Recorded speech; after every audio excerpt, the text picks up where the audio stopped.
Yeah, 1 2 1 2. One two one two. Mic check. Hey, can y'all hear me out there? Hey. Against all odds. Against all odds. Against all odds. Against all odds. Against all odds. Against all odds. The podcast. Shout out to Rockhound Detroit Lions, man. One pride. All right, good morning. Welcome to the Rise and Grind Morning Show. Hope y'all having a wonderful Thursday morning. We've got football tonight. It's about time, right? We're finally into the regular season. I'm going to apologize about my voice today. It's going to be a little messed up. It's a long night last night. As you guys knew, I had a little bit of an emergency last night that I had to step away to. Things are okay. I appreciate all of the messages that I received. You guys are wonderful. I appreciate each and every single one of you guys that don't really know me, but know me. And, anytime you're dealing with something and you have people that you really don't know that step up to the plate just to say a few kind words, it's awesome. So thank you. I'm on about 3 hours of sleep. We're going to do our best today to get through this. So I'm going to be leaning on Riley and Eric this morning to kind of help get through the reviews today. I'll do my best job. It's not going to be my best job, but I'll give you the best I got. I promise. I always do. Let's get into it, man. Tight ends and offensive line is what we're going to be going through this morning. All 22 films should be on around 9:15-ish. He's going to give us his best half hour of Detroit Lions updates this year and what he thinks about the team heading into week 1 versus Green Bay. We'll be right back here in 15 seconds. Pressured by Hutchinson, he goes down again.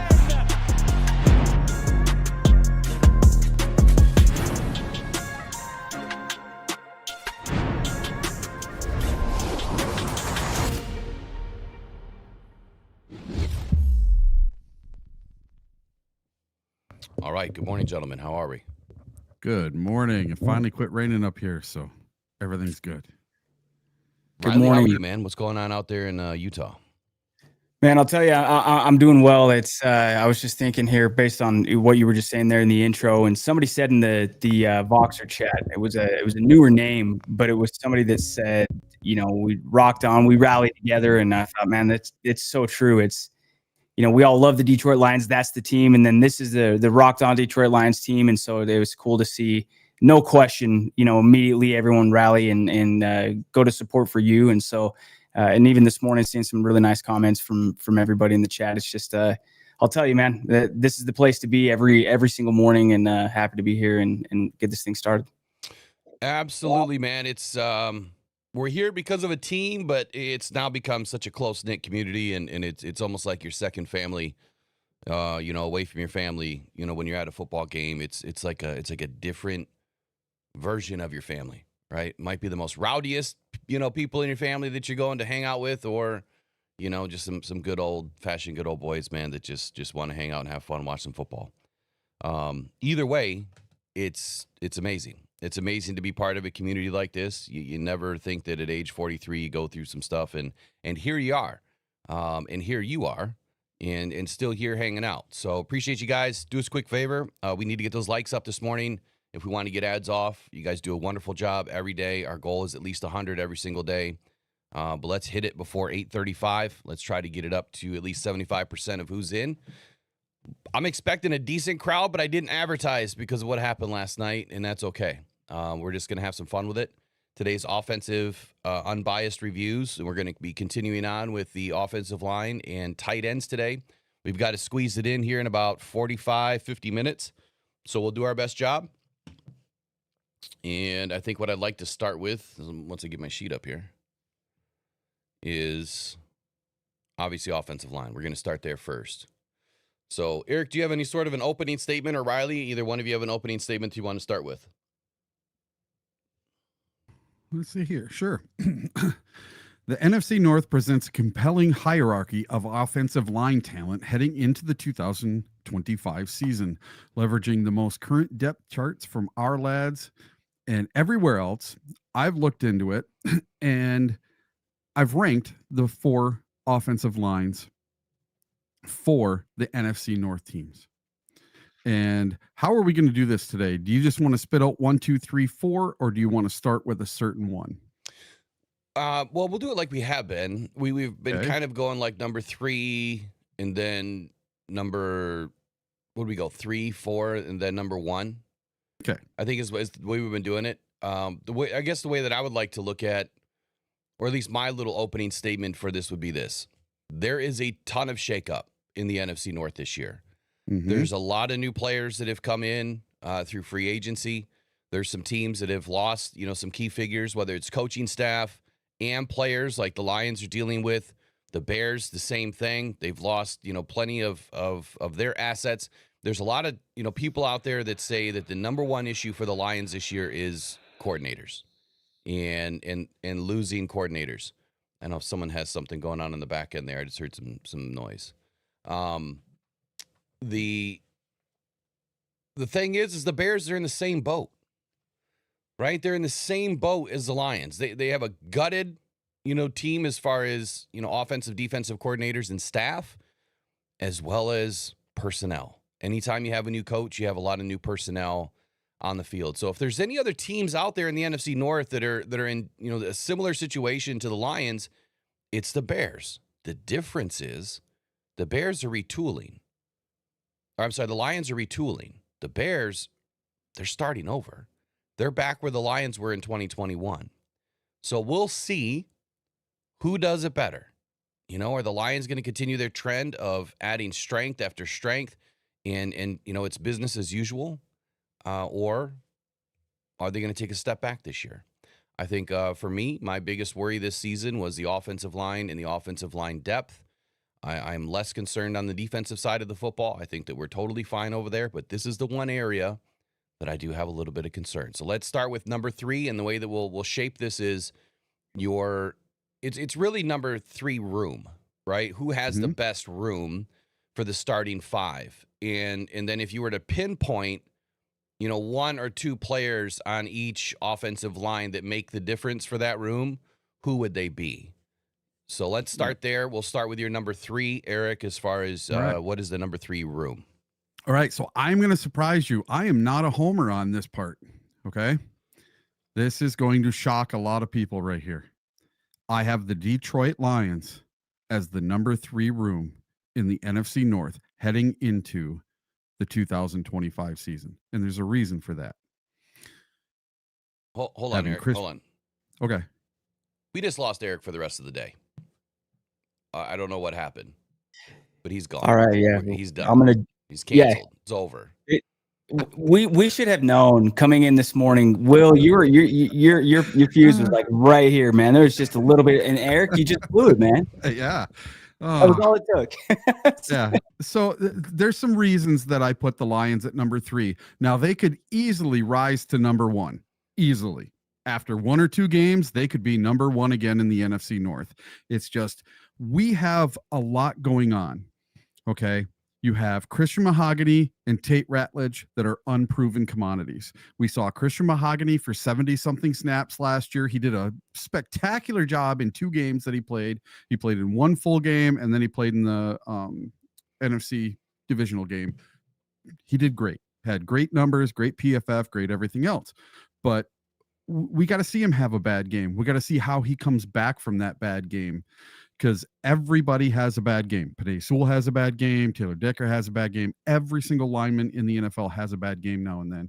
And we have to see what they're going to do and how they're going to gel as a unit. But you know what? The Detroit Lions have Coach Frank Haley.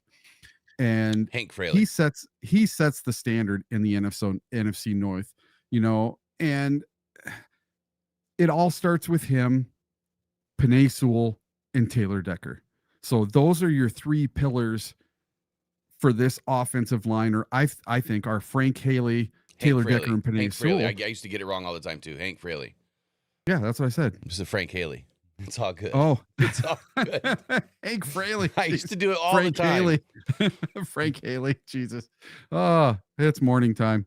Anyway, because of his coaching and those 2 pillars on the offensive line, I'm going to put them at number 3 for now, because they are unproven, but they could easily move up this list anytime. All they have to do is gel. That's it. They just need to gel. I think the coaching is there. I think the standard is set for these guys.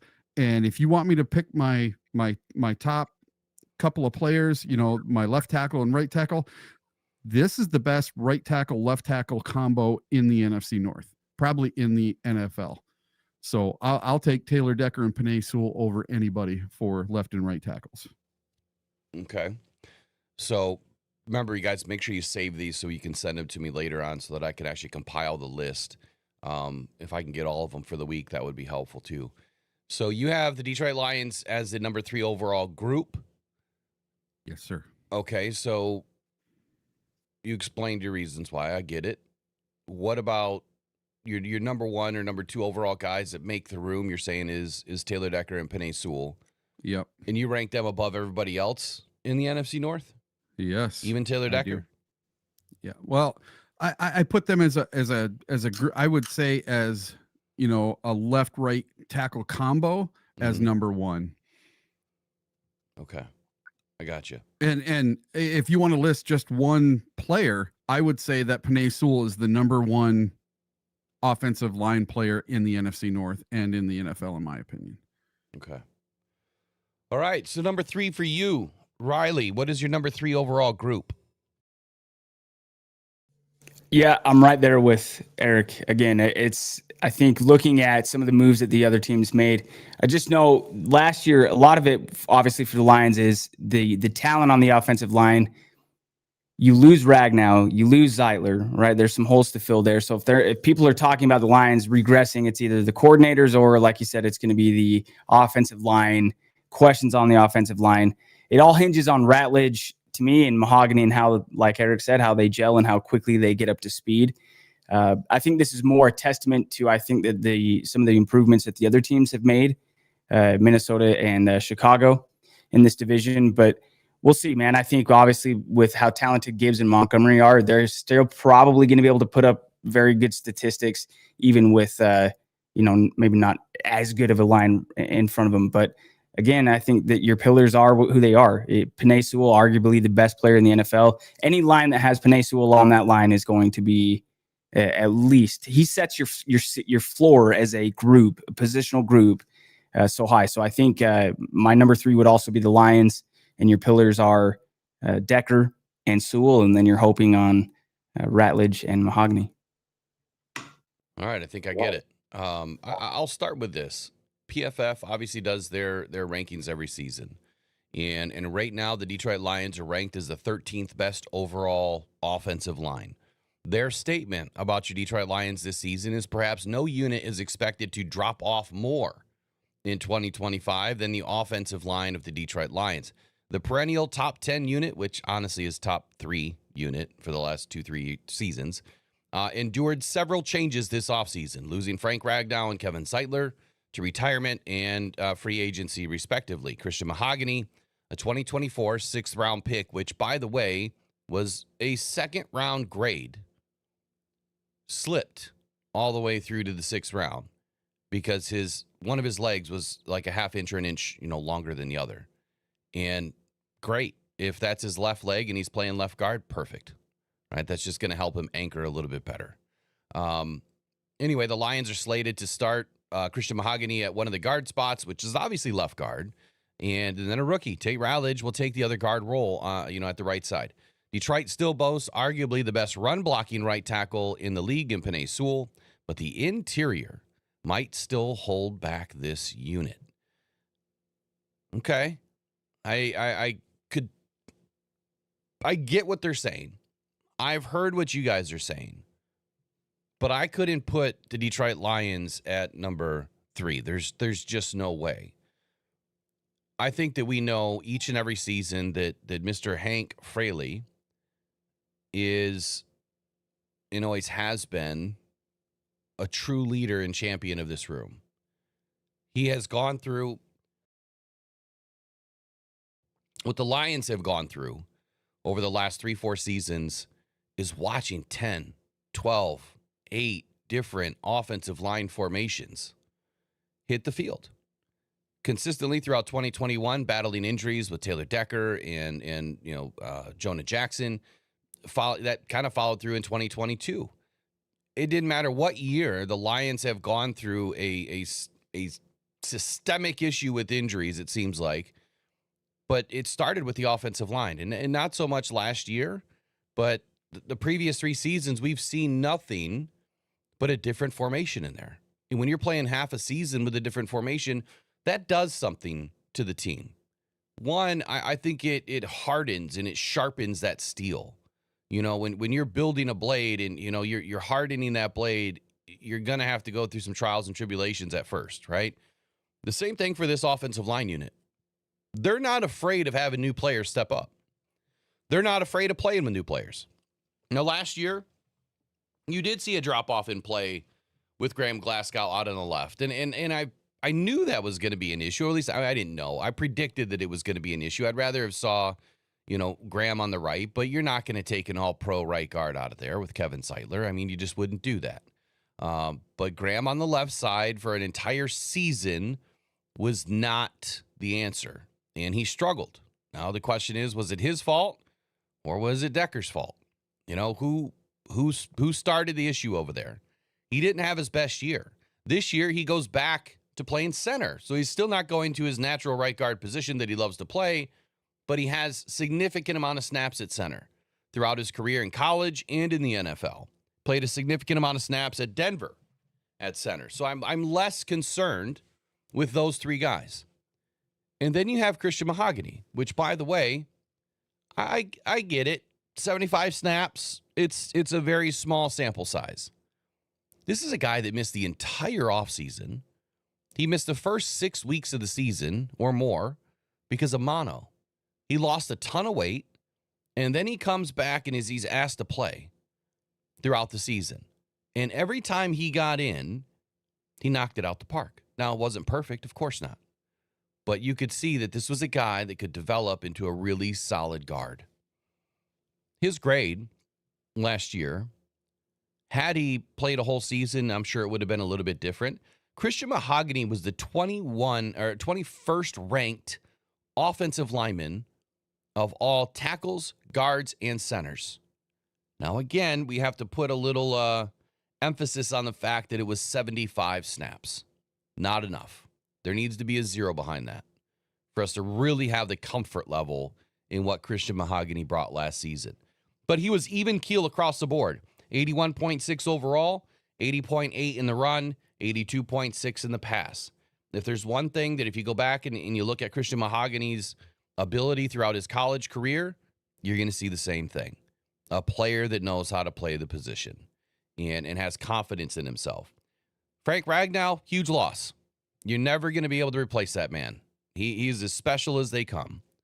One of the best centers to ever play the game. Kevin Zeitler, an all-pro right guard. You're not going to be able to replace that man either.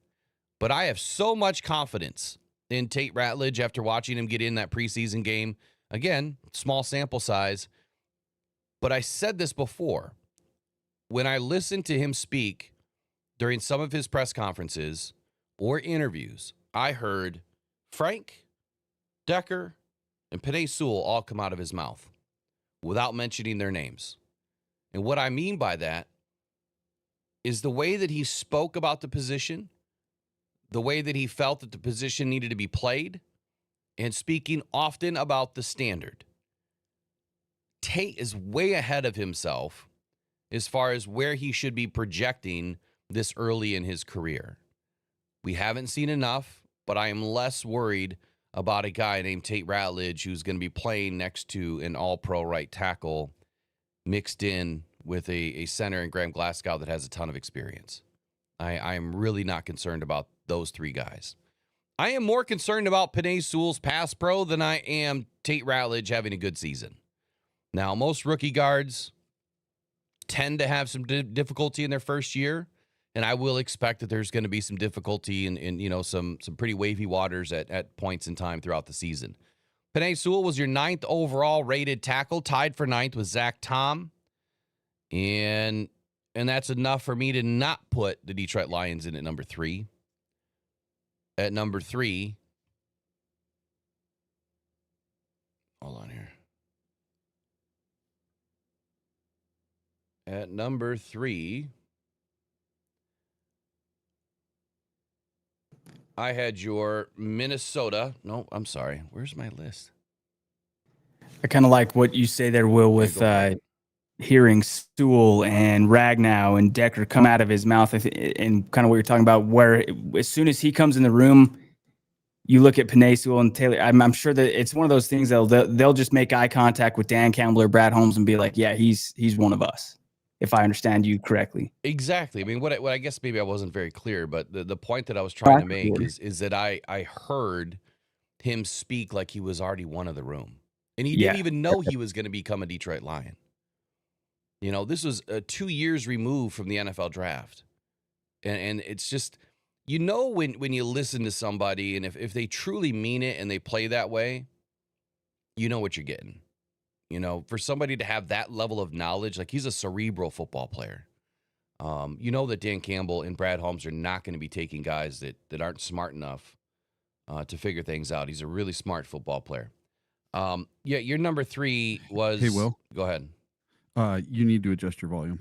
Uh-oh. Went through all that.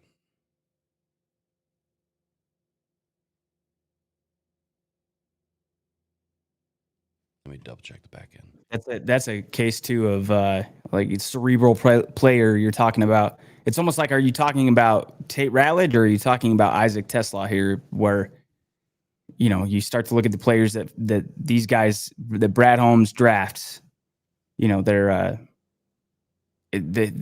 a reason there's all that elation when they trade up and they get the guy that they target and they want. It's not just let's just hype this up and act like we got exactly who we wanted. Hey, Riley. Obviously, yeah. Riley, check your volume too on your PC, because mine was down to 62.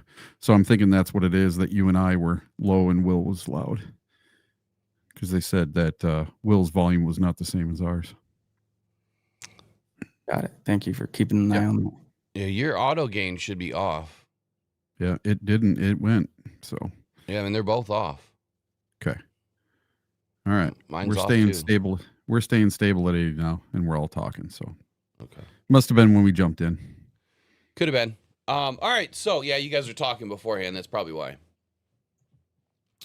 Anyway, where I was going with this is your number 3 for me is, it's obviously not the Detroit Lions. You know, if you look at what PFF put out here in their overall rankings, which I don't know where I just parked that either. Got too many screens open today.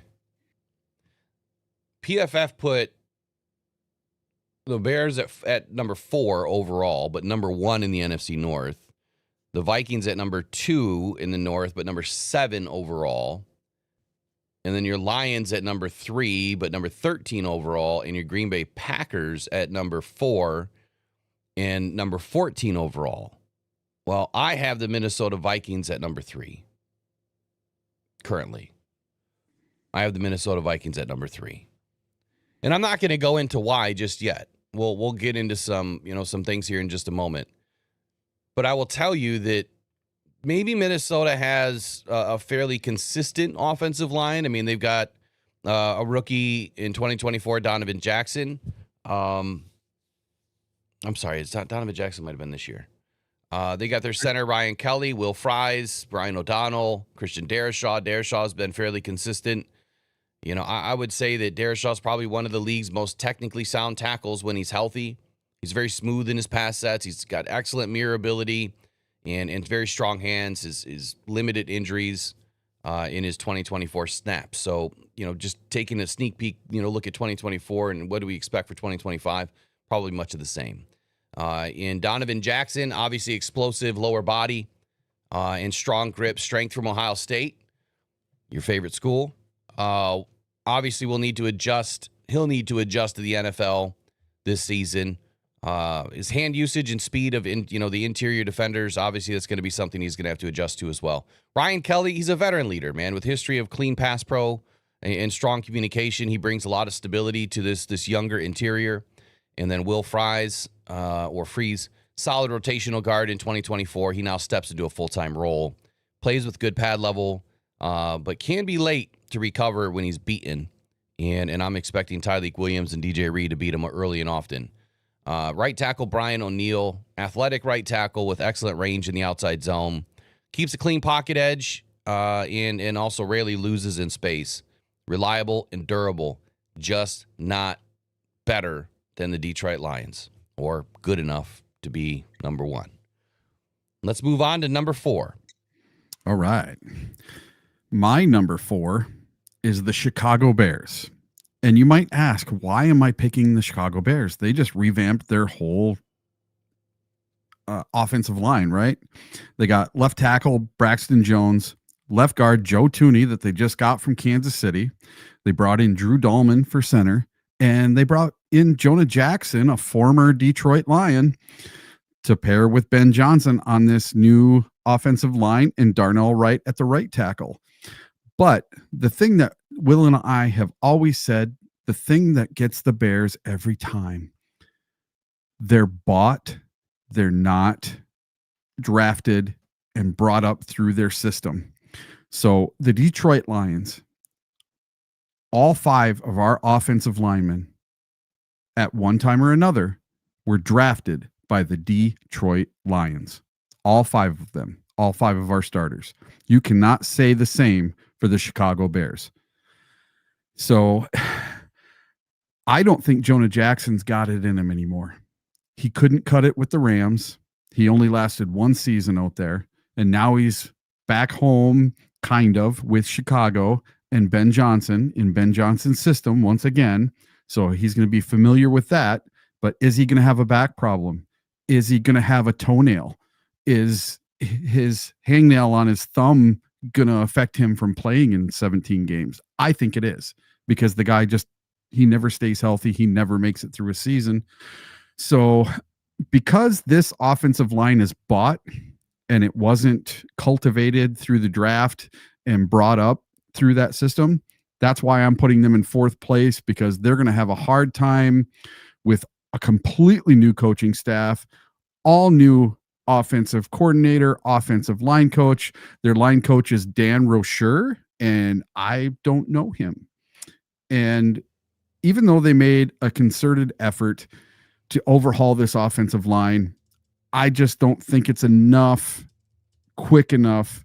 And I still think that Caleb Williams is going to take a lot of sacks, especially early in the season, especially Monday night versus that Minnesota Vikings defensive line. So the offensive line coach is Dan Rocher. Yep. And you're not so sure about Dan Rocher. Yeah. I get it. You're not so sure. I should. Chicago, that's good. I should have came up with that. Yeah, well, it takes one. So you've got number 4, Chicago Bears, revamped obviously their offensive line this season. Now they didn't just revamp it with anybody, but Riley, I'm curious. Do you also have the Bears at number 4? I don't. No. Ooh, okay. Whoa. No.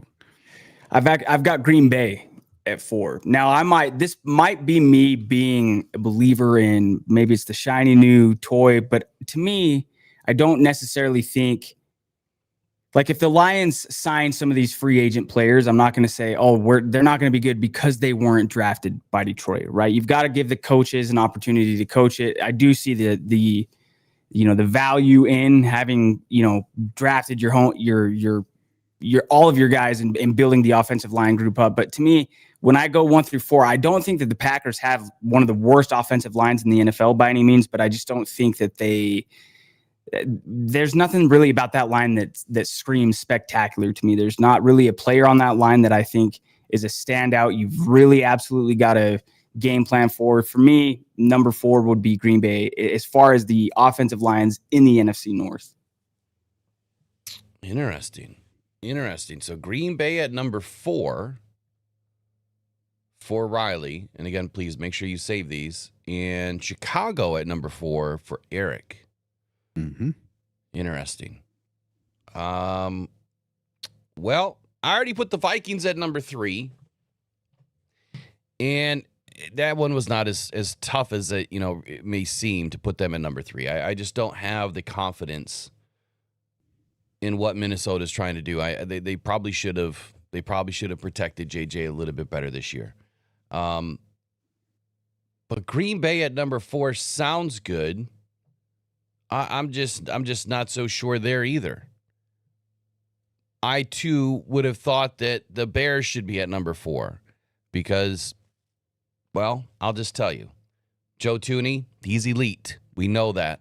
He's elite. He's a little bit older, but he's elite. Coming in to the Bears this season, one of the first things that they did was trying to secure, Caleb Williams an opportunity to stay upright. But adding Drew Dahlman as their center, I mean, it was probably one of the smartest moves that they could have made. But to your points, bought, not built. Kevin Zeitler did a great job for us last year. He was bought, right? He wasn't built. At some point throughout your career, when you are a perennial All-Pro or a perennial really good football player who happens to be an All-Pro and you're in your 10th season, I do believe there's a difference then when you're bringing in an older vet like that you're going to be able to get some really good play out of those players. But obviously identifying a rookie and building that rookie, if you have the right coaches. See, if not every team can build because they don't have the right coaching staff. They don't have the guys that they can trust to really develop these guys. Being a teacher is so different than just being a coach, right? A coach has to be a teacher too, and everything else. They really have to wear so many different hats, especially when you get to this level. I really give it to the college coaches that I guess idolize themselves as being a teacher first, almost being like that father figure second, but wearing all of those different hats to help some of these kids grow into young men. That's probably the hardest place to be in coaching is in college. But I'm saying that because I'm looking at the Bears and I see 3 new interior starters. I see Darnell Wright's 2024 sack and penalty totals extremely high. I see Braxton Jones, who is a crapshoot. He's solid, but he's not dominant, and you just don't know what you're going to get. This group could climb throughout the season, and I guess we didn't really put our projection like I did last year when I did this by myself. I kind of put where I think they're going to start and where they're going to be at the end of the year. I just don't trust what the Bears have cooking over there right now. So I, too, do have the Bears at number 4. And I'm not saying that they don't have elite talent. They do. But Jonah Jackson being one of your early free agency moves, that was the dumbest move you could have made. Number one, the Lions know him well. And you're bringing him back into a situation. You could say it in reverse. Well, he knows the Lions well. Yeah, I don't think he really does. He spent more time away, it seemed like, from the Lions than he did in practice. I think the risk factor for the Bears this year is just the lack of continuity with too many new coaching pieces. And then, of course, Ben Johnson. He's got his hands in everything. He's spread too thin. Maybe year 3 or 4, he'll be able to dial in, and help dial in some of these positional groups a little bit if he's as good as what people think he is.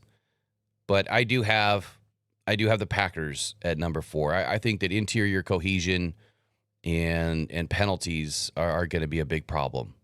We've seen it in preseason, man. They couldn't even get a play together. They couldn't line up. It's offensive line 101. You can't even line up. So I have the Bears at 4. I have your Vikings at number 3. And so now we're going to go to number 1. Riley, I'm going to go with you first. And then we'll go to Eric. So I'm on the opposite end of this for basically all the inverse reasons of what you said. The Bears spent a ton of money this offseason on the offensive line. When we think of Ben Johnson as well, a brilliant offensive mind, it's not just a play calling. You've got to maximize your offensive line's efficiency. They signed Drew Dahlman, added Joe Thuney. And yes, Jonah Jackson, we know now it was like this gut-wrenching thing. Oh, man, the Lions lost him. He goes to LA. He didn't do anything in LA. We'll see what he does in Chicago, but I think that there is some familiarity there that's got to account for something.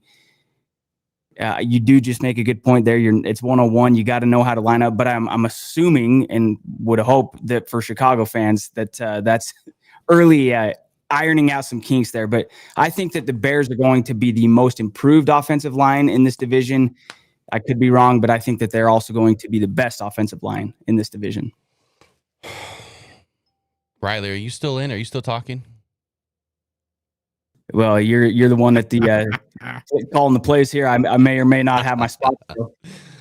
Oh, you know what? I think you fell into the PFF trap. is what you did. Yeah. You fell into the PFF trap. PFF gets so much wrong, it's not even funny. But they put out some good stuff, and I think what it is it's a good springboard, right, to kind of get you off into thinking about some different things. And I don't even know who wrote this ranking here. Let me go back and look. Who wrote this ranking? Zoltan Boudet. No clue who this dude is. So he has the Chicago Bears as number 4 overall, which would be number 1 in the NFC North. Here's what he said.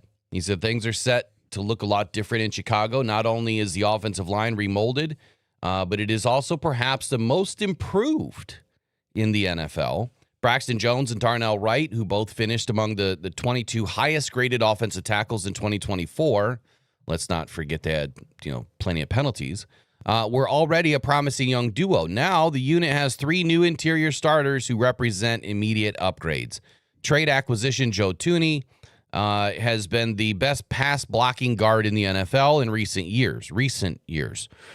And free agent center Drew Dahlman ranked him on the top 5 at his position in PFF overall grade in each of the past 2 seasons.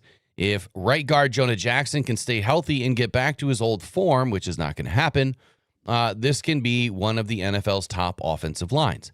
Okay, I get it. So they're saying that they've got 3 new interior, problems as well, or 3 new interior guys that could potentially give them some problems. And they're banking on the fact that they brought in Drew Dahlman and the other dude, Joe Thuney, to kind of help solidify this line. But what I always look at is, okay, so you say this about the Bears that by them having some, 3 new fixtures, that they're going to be okay. You think that they're going to be fine because they've got Dahlman and Thuney, and Braxton Jones and, whatever, right? But then they say the exact opposite about the Lions. So why can't the Lions have a few new fixtures, which is only 2, right? It's just our guards. That's what I don't understand about the hypocrisy in some of the writing that you see, especially on PFF, is, you look at their grades in some of these games and it's like, what? Like, how can you say these things about somebody and then you turn around and the grades don't even match up? Or they'll put these guys high in a grading scale and then their rankings don't even match up. It doesn't make any sense. So it would be nice to know, like, is this Boudet's ranking or is this PFF's ranking? Because I think there's a difference. There are some bridges to gap, right? But I think you look at the Lions, they had such a good offensive line, and then you lose Ragnow, you lose Zeitler, and you're replacing them. It's just got to be because they're rookies or, Mahogany with 70 snaps. They're just unproven commodities. And so they're just like, okay, well, we'll just go with that, right? There's proven players versus unproven players. And then it's just going to come down to coaching and kind of the culture. So it's hard for me because if the Lions and Bears were kicking off tomorrow, which they play in a week, I'm predicting that the Lions would win that game.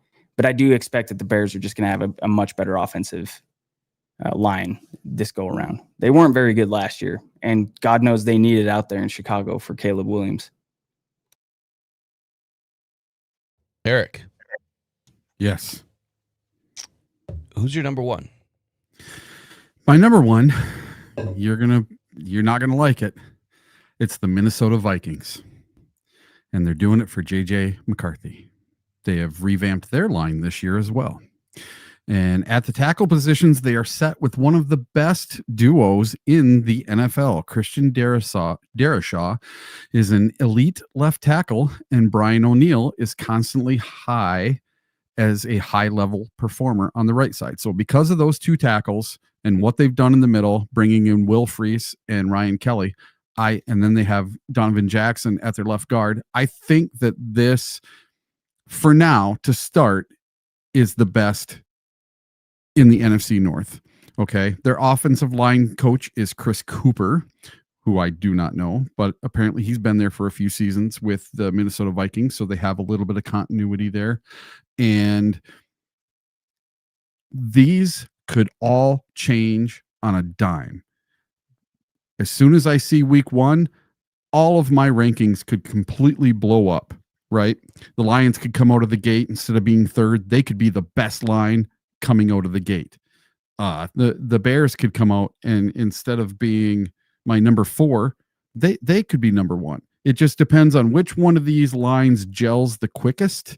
And the 3 teams that really made a lot of moves this year on their offensive lines were the Minnesota Vikings, the Bears, and the Lions. They all replaced at least 2 starters on their lines this year.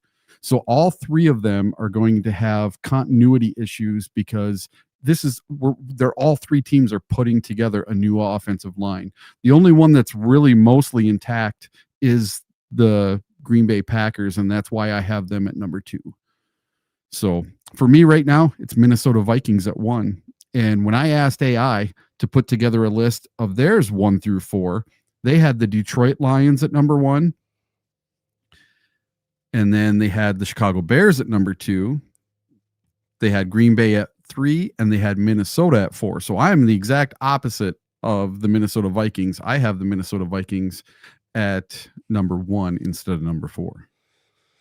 Okay, so the Vikings at number 1. Here's what we see here. And again, it's a very similar situation to the Bears and the Lions. You have 3 new interior players this season. Even though Christian Darrisaw is one of the best, Brian O'Neill's fairly decent. They did form a top-notch duo last season, but according to even PFF, the Vikings interior held back that unit and the offense overall. Minnesota will feature 3 new starters along the interior in 2025, looking to turn a weakness into a strength. Center Ryan Kelly just turned 32 and is still among the best players at his position when he's healthy. Right guard Will Freeze was on his way to a breakout season in 2024 before an injury ended his year and after 5 games. The rookie, Donovan Jackson, whom the Vikings drafted in the first round, completes the pack. Donovan Jackson, off-injured. Right? Struggled with a lot of injury. It was speculated he wasn't going to get taken in the first round. Obviously, the Vikings bit.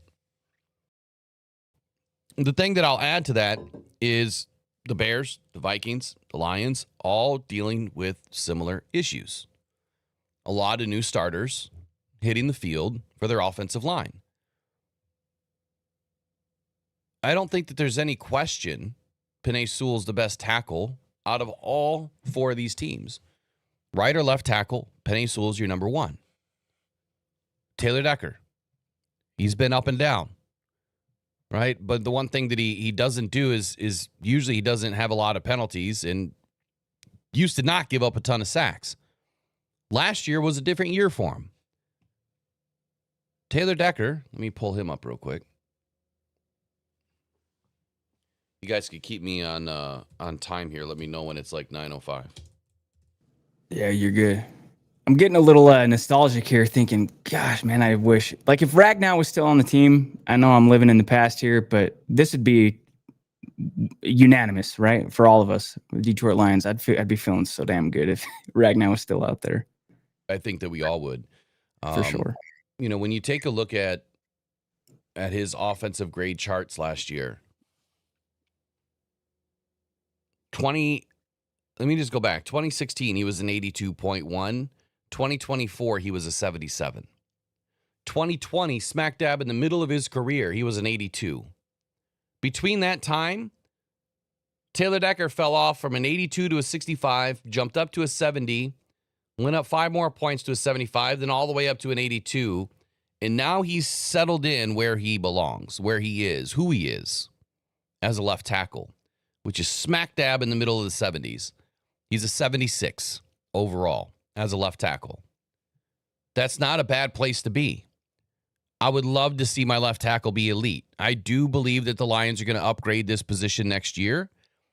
I'm surprised that they didn't do it this year, but then again, when you're looking at running it back and trying to go to the, make a Super Bowl run, you need to keep a lot of things together, right? For continuity's sake, for cohesion's sake.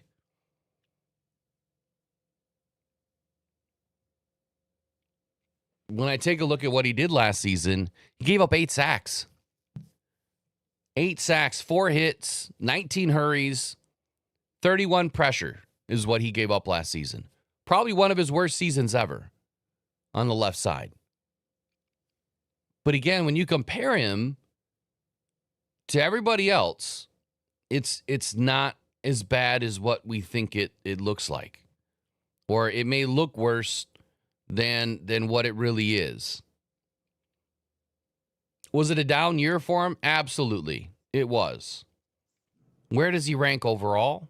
Taylor Decker was higher ranked in pass pro than Penei Sewell. He was the 22nd ranked tackle in the league, which is not good enough. It's not. It's just not good enough. Yep, Darnell Wright, Braxton Jones out of Chicago were ranked higher. Brian O'Neill from Minnesota and Christian Darrisaw ranked higher. And Zach Tom also ranked higher. The question is, how many of these players have now lasted year over year over year, right? Who are the Vikings rolling with this season? And some of those names have changed. Obviously, I'm putting your Lions still at number one. I think that you have to beat the best to be the best. And until someone shows me that they can beat the Lions offensive line and they can take that top spot in the NFC North, I'm not going to remove them. This is not a homer pick. It's that I have the confidence that Christian Mahogany is going to continue to do what he does. That Graham Glasgow is not Frank Ragnow, but they're both going, both of those guys, Christian and Frank Ragnow, or Christian and Graham Glasgow, are going to show us exactly why they belong where they go. And Tate Ratledge, highest rated right guard on my list last season. You guys saw it. I called him in the draft to the Lions. I explained why. He's exactly what this team is all about. When you have cohesion before it even starts, that's a recipe that should taste good at the end of the day. I think that these guys are going to surprise a lot of people in the NFL. And I do believe that the scheme and the things that we're doing that are going to be a little bit different is also going to be part of that plan to help these guys continue to win at their position. So I have the Lions at number one, which obviously puts the Packers at number two. The Packers have stayed fairly consistent. They didn't do a ton this year, but Elgin Jenkins moved to center should improve communication and interior stability. Rasheed Walker's penalties and pressure rate are a concern. Darian Kennard is unproven at right tackle, and left guard, right guard consistency is still developing. Obviously, the scheme familiarity helps, but the right side volatility keeps them kind of middle of the pack. But I have them a little bit better than the Vikings. Just a little bit. You could put the Vikings and the Packers kind of 2A, 2B. Right? I think that's where they belong. So overall, my room looks like this. Lions, Packers, Vikings, Bears. Eric, give me yours. Run it down, top to bottom.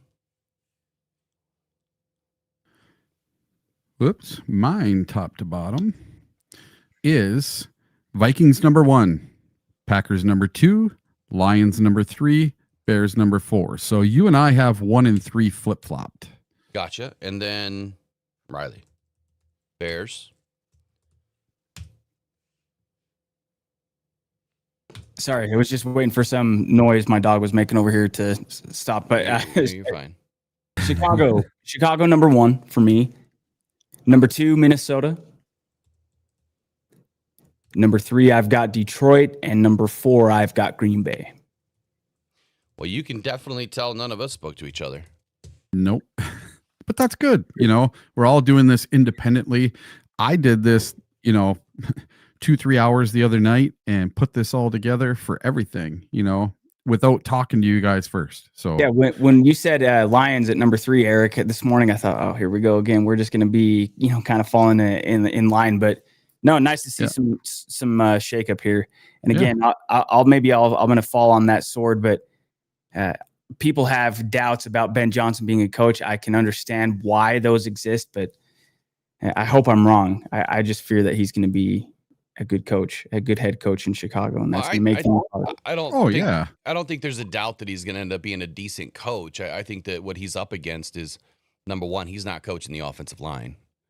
And number two, this is a team that is completely rebuilding their identity. That is true. That's fair. And I think that presents, some issues. And, maybe year 2 or 3, it'll look a lot different. I have the Bears, finishing last in the NFC North. We'll see how long. Yeah, I have them getting 8 wins, 8 or 9 wins. That's kind of where I'm at. We're kind of up against it here. It's going on 9 o'clock, and all 22 should be joining us here momentarily, probably in the next 15 minutes or so. But that's your offensive line rankings. Here's what I would like to do for just a moment, because we're going to run right through this. I would like to go into the chat for a moment, and I apologize. We have not been able to get in there this morning. We're just kind of trying to roll through this. Brandy Coffey's been a member for 10 months now in the Lions Faithful, and I wanted to say congratulations and thank you. There's about 110 people in. There's over 75 likes. I'm going to make sure I kick off these ads for the rest of the show, especially when all 22 is in, so that you guys can have a seamless interaction with him. I'd like you to start thinking of some questions now. There's not going to be a ton of time because he's limited, but he's going to bless us with at least about 30 minutes today to kind of go through, 15 minutes, both sides of the football, offense, defense. So Eric and Riley, you probably want to think of one really good question to ask him about both sides of the football. And then when he gets in, my goal is for him to kind of lay it out there for us. What does he think about the changes about the offensive line? I think if there's anybody that can give us an answer, a lot more high-level answer, it's going to be him. And the defensive line. The two definitely the two most important lines in football. But the two lines for the Detroit Lions that have a lot of shakeup and a different makeup. Now, since last season, not so much. We still have 3 out of the 4 front 4 starting. Aleem McNeil's hurt. Tyleek Williams is in. I want his take on Marcus Davenport. I have not had it before. I don't know what he thinks about Marcus Davenport. Man, my phone just does not want to stop today. I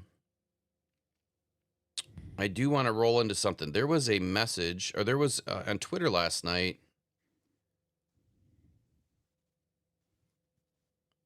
Okay.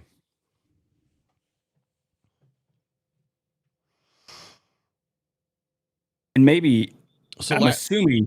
Oh, go ahead, Will. Yeah, so last night on Timothy Brandon's Twitter, he reposted something, and it was Zadarius Smith's girlfriend, Kosh Dahl, sends a shot at Detroit Lions and says, "Hey, coach, we're good." I thought that they were separated. I thought that she didn't want to be with him anymore. So they've been back together for a little bit. Right. So obviously, I'm not going to go down that road, but you know what I'm saying.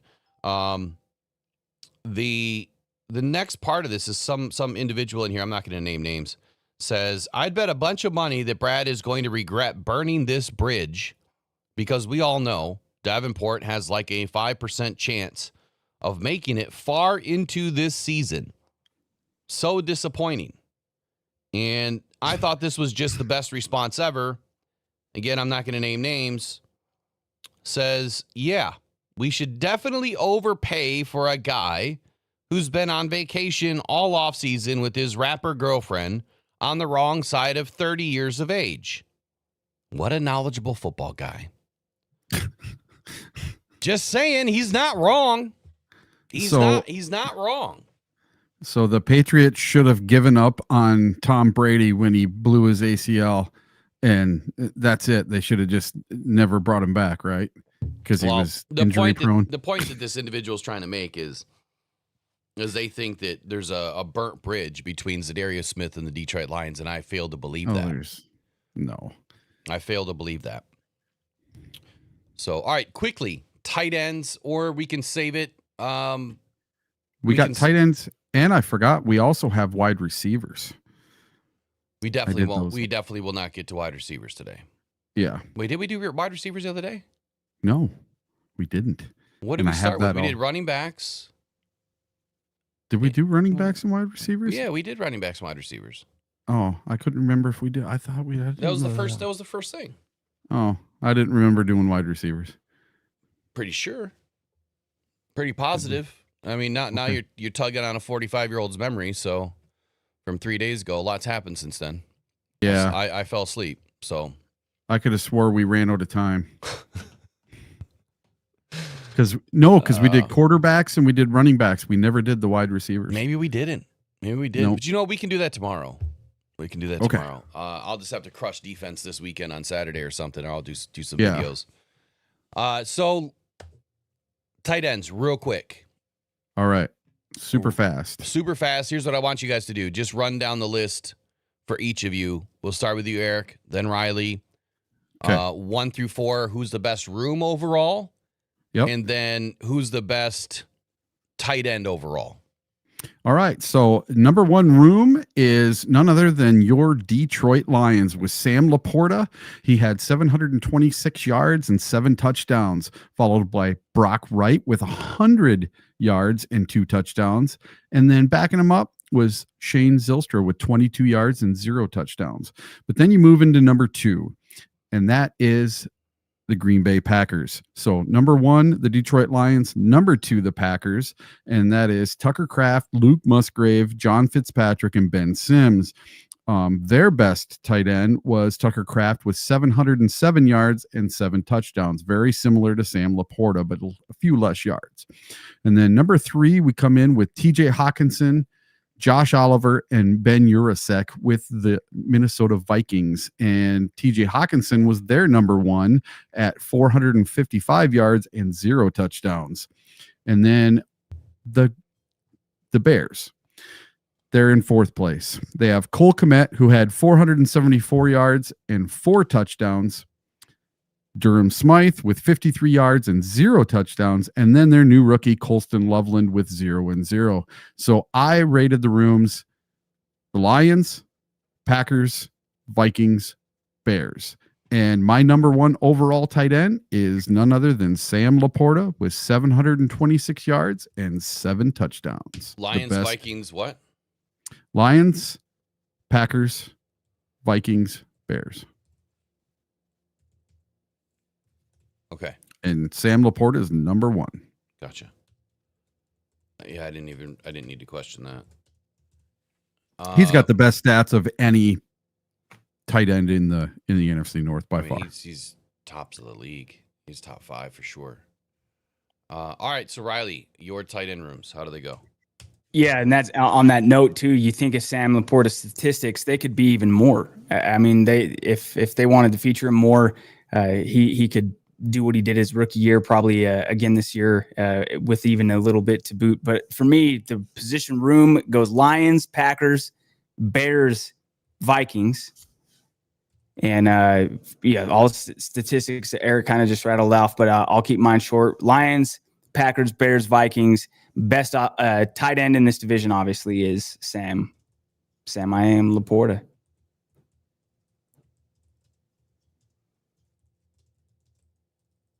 Okay.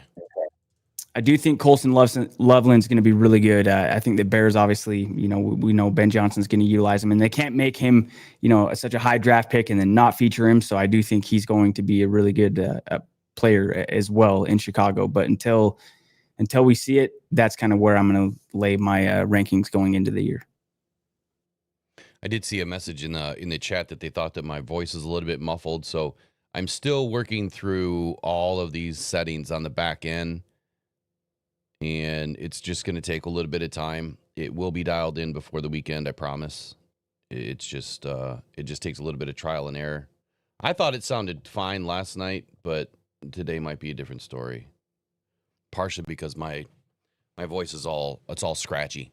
It's all scratchy today. So, all right. So both of you guys, let me see here. Eric, Vikings, Packers. I'm sorry. Eric was Lions, Packers, Vikings, Bears. So you guys flip flop 3 and 4. Vikings for Bears. Correct. Yes. Okay. I got you. So the question is, are you going to agree with me or are you going to agree with Riley? I may agree with neither. Oh. All right, so Cole Kmet for the Chicago Bears obviously played a ton of snaps last season, had a couple of penalties, allowed a few pressures. He's kind of evolved into a durable or a dependable two-way tight end. He's a chain mover in the short to intermediate game with strong hands and good body control in contested catches. Blocking technique has improved last year in the run game, particularly in sustaining leverage against edge defenders. He's not a burner, right? He's not going to stretch the field, but somehow Cole Kmet always seems to find an open seam or a spot to sit down, and it just gets open. And it's not all the time, but it's always at the wrong time. The right time for them, the wrong time for their opponent. Now, Colston Loveland being added to this team is an unknown. We don't know who he's going to be until we see him, right? What I will tell you is he's a field stretcher. He's a guy that can get downfield. So where Cole Kmet is going to work a lot of this intermediate stuff, Cole Kmet can get downfield and kind of take the top off a little bit. He's explosive in seam stretching ability. He's very fluid in and out of his breaks. He's just a giant wide receiver. Very natural in his ball tracking ability. Blocking is functional, but raw. He has a lot of work to do there. He'll need to add some lower body strength and refine his hand placement if he wants to hold up against the elite NFL edge rushers, especially named Aiden Hutchinson. Aiden's going to eat this dude alive. Your Detroit Lions, obviously Sam Laporta, Brock Wright, they've been together now for a few seasons. Brock Wright's been around for a hot minute. Sam Laporta, 1,020 snaps last year, a couple of penalties, gave up a few pressures in the sack. One of the league's obviously most complete tight ends. He's a sharp route runner. He's got yak creativity. He's a competitive blocker in the run game. He can seal off an edge. He can climb, up through and above the linebackers. He's very versatile, allowing him to align in line, in the slot, and out wide. So Sam I am, he can go everywhere. Yes, he can. Brock Wright, obviously 612 snaps last year, is the second fiddle in the Detroit Lions tight end room. One penalty. He allowed 5 pressures last season. No sacks given up. He's the glue guy, right? He's your Elmer's glue guy in this room. In the heavy sets, you're going to see Brock Wright. When you're trying to stretch it, you're going to see Sam Laporta. He brings consistent inline blocking and assignment discipline. He's limited as a receiver, but dependable on play action leak routes. I will never forget the Dan Miller call when Brock Wright streaks down the left side, catches a football for what I think was a 54-yard touchdown to seal a game-ending win. Brock Wright! Brock Wright! He just kept saying it over and over. I wish I had it lined up. One of the best calls by Dan Miller ever, in my opinion. Moving on to the Green Bay Packers. Tucker Kraft, Luke Musgrave. The Packers double-dipped in the same draft to shore up their tight end room. Has not worked out. At least not yet. 742 snaps for Tucker Kraft. 562 for Luke Musgrave. Not so bad in the penalty arena here. Only 2 for Luke. I'm sorry, 2 for Tucker. 1 for Luke. They both gave up about 5 pressures last year, and Tucker gave up a sack. Tucker's physical. He's downhill with his run after the catch ability. I didn't realize it's already 9:12. I don't see him in yet.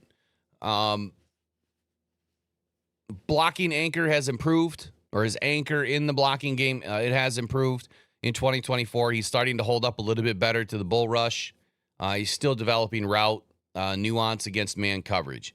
Luke Musgrave, tall, smooth mover, vertical stretchability, hands are soft. Will, Yeah. all 22 needs a link. Yeah, I just saw that. No, he just needs the password. I forgot to send him the password. Oh, gotcha. My bad. You should have it now, buddy. I just sent it to you in the DMs there. Should be good. Luke Musgrave, like I said, he can threaten seams and deep crossers. TJ Hawkinson, Josh Oliver from Minnesota. Clearly, TJ's getting older. Has not been the same tight end since he's left Detroit. Suffered that major knee injury by yours truly and Kirby Joseph, and really hasn't been the same since. No, it was not a dirty hit.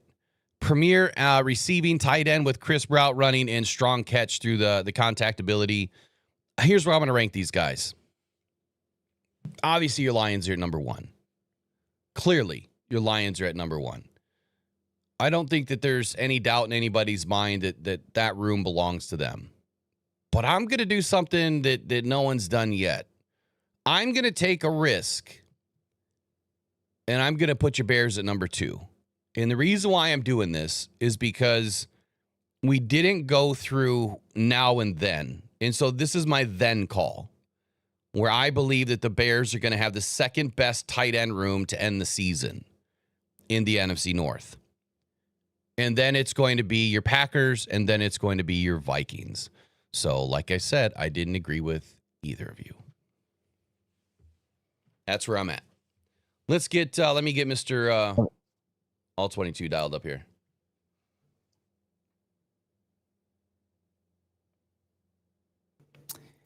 As he's doing that, Eric, is that a 14? Is that St. Brown you're wearing, or is that an 11?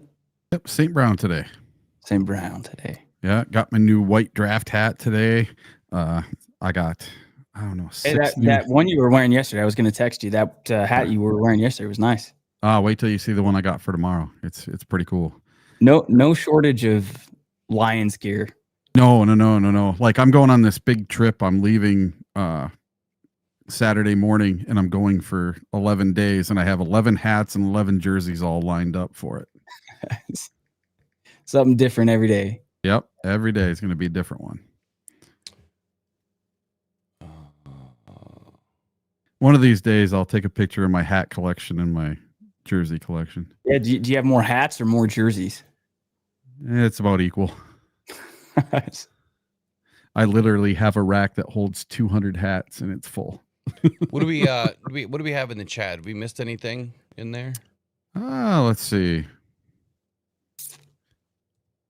I had a few people that had the same ranking as I did earlier for the tight ends.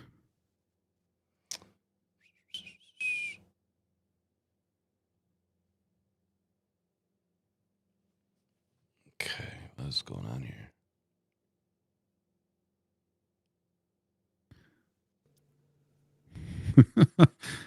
Kevin Barr wrote, I think Z has to detox from all those margaritas in Cancun.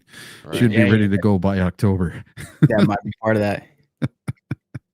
Yeah, Kevin Barr also says he's got a Brian Branch number 32 blue jersey coming in this weekend, and his little guy's getting, or little, says the little, so it could be a son or daughter getting a black Jared Goff 16. There you go.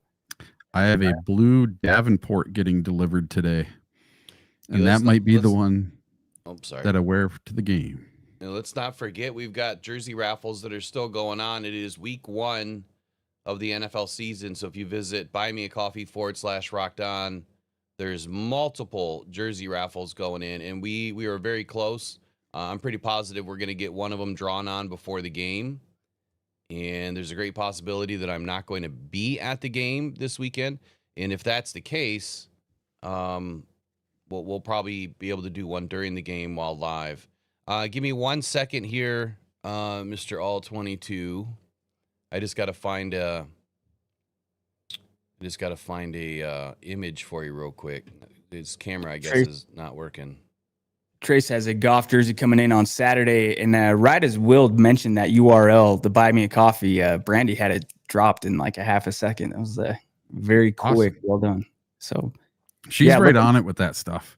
Yeah. Oh, these guys are awesome, man. I'm excited too for Sunday. Of course, we know, Eric, you'll be out there at Lambeau, but I think Will and I will be holding things down on the channel here for pre, during, post, everything. I can't believe it's here, man. I'm so excited. It makes me just, I jumped on, was doing some stuff on Sunday with Will, and I thought, man, one more week, and here we are. It's Thursday, so we're past the halfway point. Get the games tonight, obviously the Cowboys and Eagles, which on that note, everybody in the chat, who you guys have winning that game? I think it'll probably be unanimous, but let me not make assumptions. You guys going with Dallas or Philadelphia tonight? How about them Cowboys? How about them Cowboys? I could never say that. Yeah, I mean, it just didn't even like it wouldn't. You could say it, but it wouldn't be any meaning behind it. There wouldn't be any, or maybe you physically couldn't even get yourself to get to that point. Say it. How about them Cowboys? But yeah, we got Lane Hill's Eagles. Jay Cruzen's got Philadelphia. Onery's got Philadelphia as well. Todd's got Eagles in a blowout. So yeah. Everybody's wondering where I'm sitting in Lambeau and where I'm going to be for the tailgate. So it's lot 1 for the tailgate on Sunday morning or afternoon, since it's a 4:00 game. And then I'm going to be up in section 637S. Yep. All the way up at the top, but I'm going to be in row 10. And I wanted to sit in those actual seats way up top there. I didn't want to sit down in the bowl on the high school benches. I did not like it last year. Yes, I had one of those things that you sit down and you have a back to sit on, but I even bought a really, really nice one, and they're just not as nice as an actual seat. So yeah, I'm up in the seats this year. All right, let me get him in here. Yep. Okay. All right, do we have you? Are you in this morning? Oh, one sec. I don't even hear him. Nope, me neither. I think Maureen was the first I see going with Cowboys. I'll go with the Cowboys. You got to give me 1 second, Riley. I'm trying to get him in real quick. Oh, sorry. You guys got me now? Yeah, there he is. There we go. I thought Sorry about that. I thought you might have been muted. All right, so good morning, man. Appreciate you joining us as always. How are you? First of all, how things going? Busy. I mean, like you're busy, obviously too. Like dropping the kids off at school and trying to get them there on time, and then hopefully get enough time to meet with you guys, and then try to push out another video this morning. I mean, we're all doing the same thing, right? Like if the season started, you're trying to do as much as you possibly can to interact and put out content before the first game. I'm just glad that the Ravens and Lions aren't playing at the same time this week. Oh man, week 3 is going to be epic as it is. All right, I got my rally cap on this morning because I don't know what. I just turned the hat, man. I just pulled the Sylvester Stallone. I don't know what to expect. We haven't had any long or deep conversations about the Lions yet this season. So this morning, I know we got about probably 20 minutes with you now, 24 minutes or so. I'd like to break it in half. Let's do offense and then defense. I guess the first opening question is just a bland question. I guess if you could give us your biggest concerns and your biggest excitements for the Lions offense overall, and then anything that you want to cover or talk about, just start throwing it out there. But what has you excited for the Lions this year? What has you maybe a little bit worried? What do you know? And then what do you think about the coaching? I don't know how you changes? say worried. I don't. You're talking about offense. So like, it's so cool for me because the Ravens and Lions are in the same place as far as like personnel and talent. Like you can't, when you say worry, like you can't be worried about the offense. Like there's just so much talent there and so many guys who can make plays. You know, if you have to name one, the interior offensive line, you know, where the things have changed, right? But when you say worry, I mean, like I'm talking 2 out of 10 or 3 out of 10 for me. I just don't see them pushing out a starting offensive line on the interior that, that isn't high quality and can't execute. To me, those guys wouldn't be there. You know, Radulich. And I went back and watched some of the stuff with Glasgow from last year, particularly I think the Seattle game and one of the Green Bay games, and I came away pretty impressed. So I don't have a concern offensively, really, to be honest with you. 2 out of 10, 3 out of 10 interior offensive line, guard, center guard. Let's stick with that for just a moment. I know you're, partial Lions fan here. The pick of Tate Ratledge. If you could give us your 60-second elevator pitch, if you were trying to pitch Tate Ratledge to a team, what would you say about the guy? Where did they pick him? What pick number was it? He was our second pick, and I think it was pick 57. 50. I mean, that seems right in line with what I thought. I mean, his athleticism, the athleticism did show on tape. Sometimes you get those guys that the athleticism shows in testing, but not necessarily on film. I'm not going to name names, but there's a couple of guys that have been drafted by other teams this year that, you watch the film and you're like, I don't see that elite athleticism. Ratledge, you did. I liked his film. to be honest with you. And I really was hoping he went to the Ravens because we need guards. And I just thought it was a brilliant pick for them to say, hey, here's someone we want to grab and bolster our interior, especially with Ragnow. You know, at that point in time, we have to assume that Brad Holmes knew something that we all didn't, right?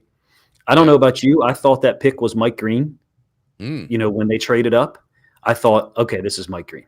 No, and I called Ratledge. Ratledge was good. I was like, okay, I like that pick. For me, that's an A-level pick. I'd got no complaints there at all. I like it. I tend to agree. Okay, let's kick it over to the other rookie that kind of melted down some fans for a moment, which is Isaac Tesla. A lot of picks going over to another team for the Lions to move up just a few to take Isaac Tesla. What do you think about him early this season? And then the Lions trading Tim Patrick right away, thinking that room is too full. Wow. What do you think's going on there with Isaac Tesla this season? How excited are you for him?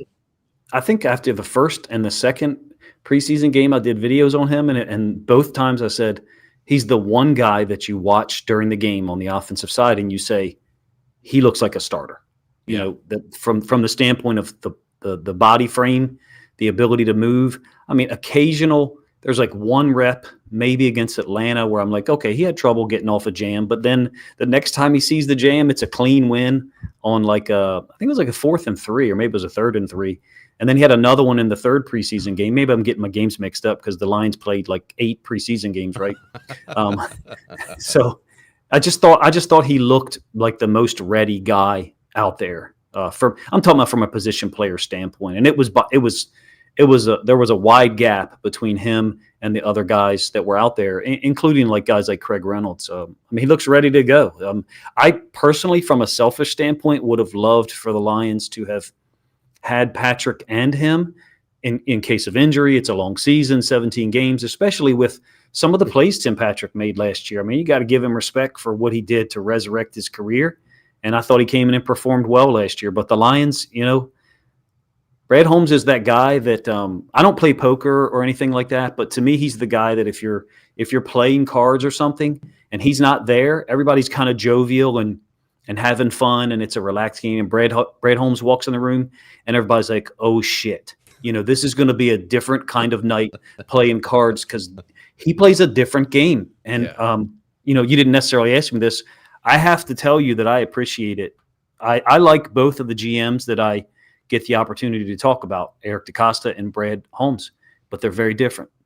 One of them sits and picks, and then one of them says, "This is our guy, and we're going to go get him." If you guys sat with Brad Holmes for years, and maybe he's going to have some misses, for sure, he is, right? At some point, you might get to the realization or the perspective, I would rather have someone that's a little more patient. But you guys are at least 4 or 5 years from any of that discussion, if you ask me, because he's willing to go get his guys and make it work. And the Ravens, we just, you know, we'll sit there with a need, and a guy will get taken off the board 2-3 picks in front of us, and we have no interest in trading up to go get him, and that's maddening to me. And so this is a refreshing approach to watch somewhat closely for me. And so I credit him for trading up to get Ratledge and Tesla, even though it was a huge haul to give up to get Tesla. It was.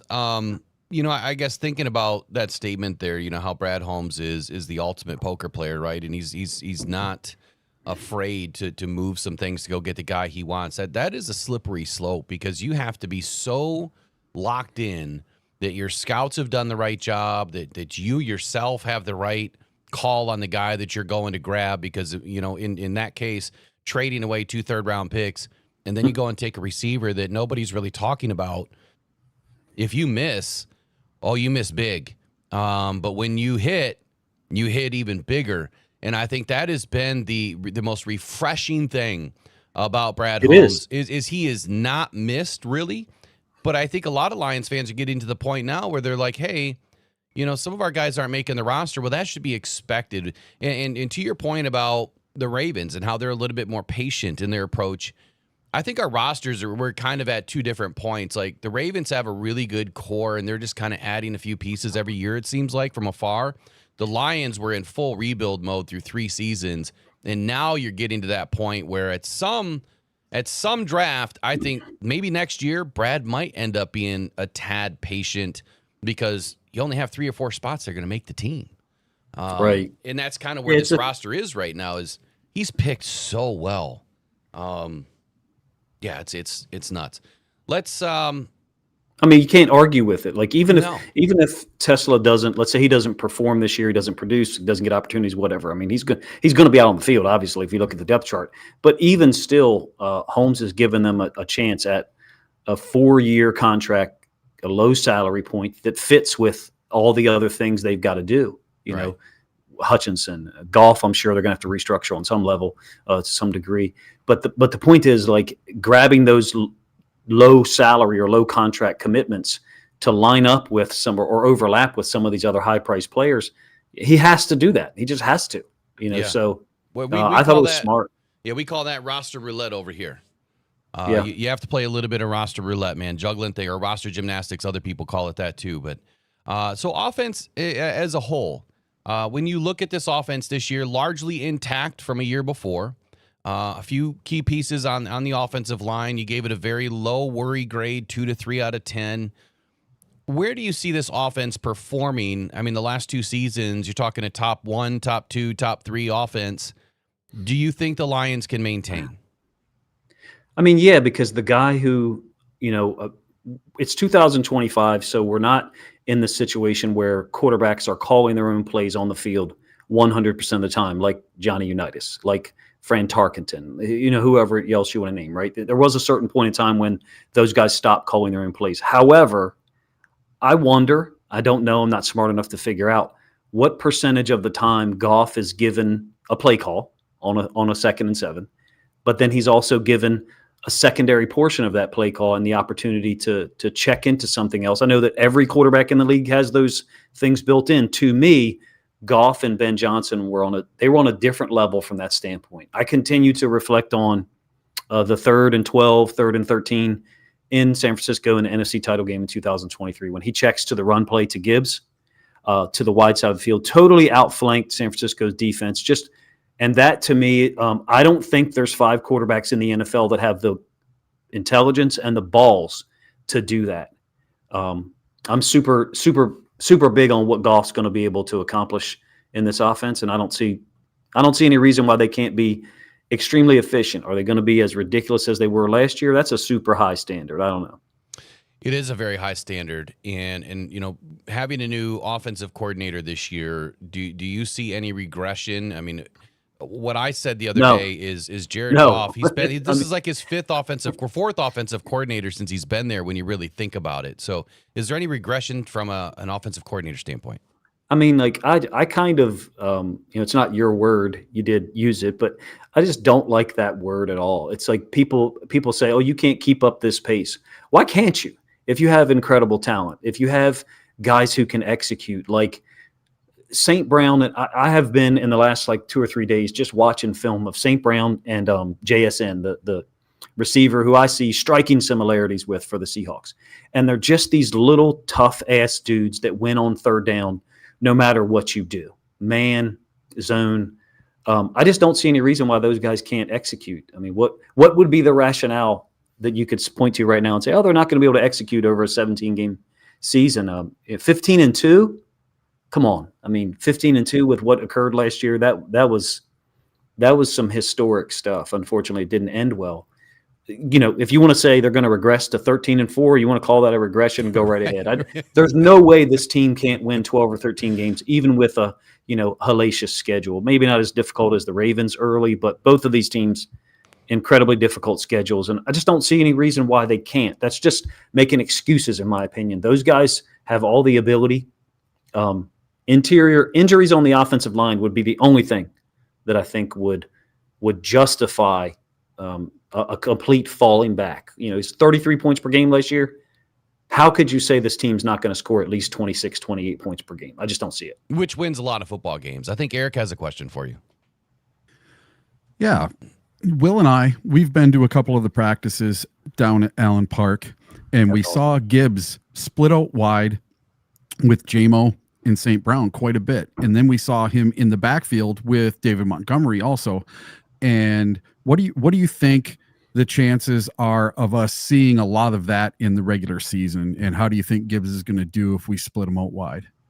I love it because it's a different question being posed to the defense. It's like we all drive to work or wherever every day. You make either left turns or right turns, or you go straight. So in the NFL, you're either facing 11 personnel. Let's say that's straight. 21 personnel, that's a right, or maybe it's 12 personnel, that's a left. John Morton's going to be able to say, hey, you've got to do a U-turn and then make a right, because this is a totally different paradigm. And it's a thing that defensive coordinators don't face every week. I think, are they calling it pony? Is that what they're calling it? Yeah, I that's what I heard. They were calling it was pony. Yeah, so it'd be 21 personnel, but Laporta obviously can line up at receiver if he's the lone tight end, right? And obviously Jahmyr Gibbs can as well. So how do you treat that? To me, you've got to roll with your nickel defense. And so then it comes down to, okay, can we run the ball against your nickel defense? Can we get some things accomplished, horizontally? I love it, presenting different answers. I will tell you, I hope that Morton retains 80 to 85% of what we saw from a schematic standpoint. There's no reason to move away from it. You've got a quarterback who's great at under center play action, and then when you need him to be in the shotgun throwing the ball to all of the weapons they've got there, he's really efficient there as well. I hope he retains as much of it as possible, and then inserts his own stuff like you just asked about as well. I think that's a dangerous personnel group for the defense. And anytime Jahmyr Gibbs is touching the football or getting near it, it causes the defense stress and conflict. He's a very unique player. I don't think there's 5 of him in the NFL that can really take almost any touch to the house on any given play. Yeah, it's exciting to think about. And the other day I was thinking of like a trips right concept where you have Gibbs and J-Mo and St. Brown or St. Brown or Tesla, one of the two. Behind, right? And to think that Gibbs can take the top off, J-Mo can take the top off, or Gibbs can take the defense left, and J-Mo can go north, and then your trailer is just as good as all of them, and Tesla's got 4.4 speed. It's unquestioned what this offense can do. So I've got one more question on the offense, and then we're going to roll into defense. Is or are the Detroit Lions the toughest team that the Ravens will face this season? I mean, outside of the division, yes. And I don't mean that the teams in our division are tougher. What I mean is, just like you guys with the Packers, the Vikings, and that other team that's out there, it's your division games are, just a different level. And I think for us as fans, it's different because you interact with the same people every year, maybe that you work with or that live in your neighborhood that are fans of the Steelers or fans of the Vikings or whatever. And so I think outside of our division, absolutely. I think I said to you before, maybe it was someone else, that like I was totally shocked at how that game turned out in 2023. That seemed like something that would happen once in 100 meetings between those teams.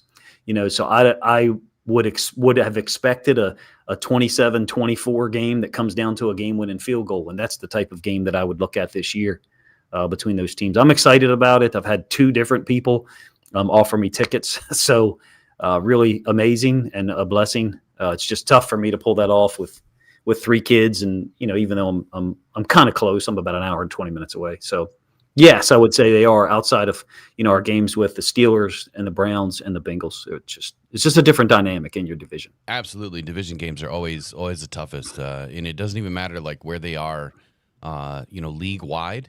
They could be at the bottoms of the league, and the games are still tough. And it's because you know each other well. So let's transition to defense here. Can I add one more thing, Will? Sorry. Yeah, absolutely. You can say whatever you want.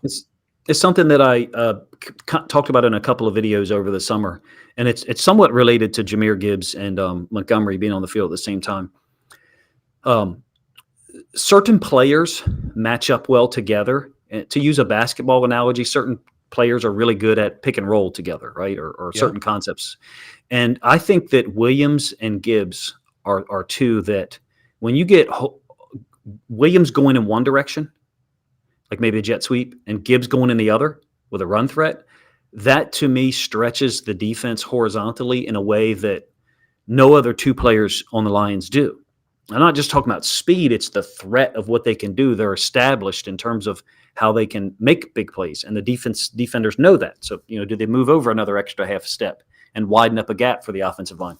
If you put Montgomery and Gibbs on the field together, along with Jameson Williams, I think it's kind of like you're adding a third layer to that. I think that it's going to be really interesting.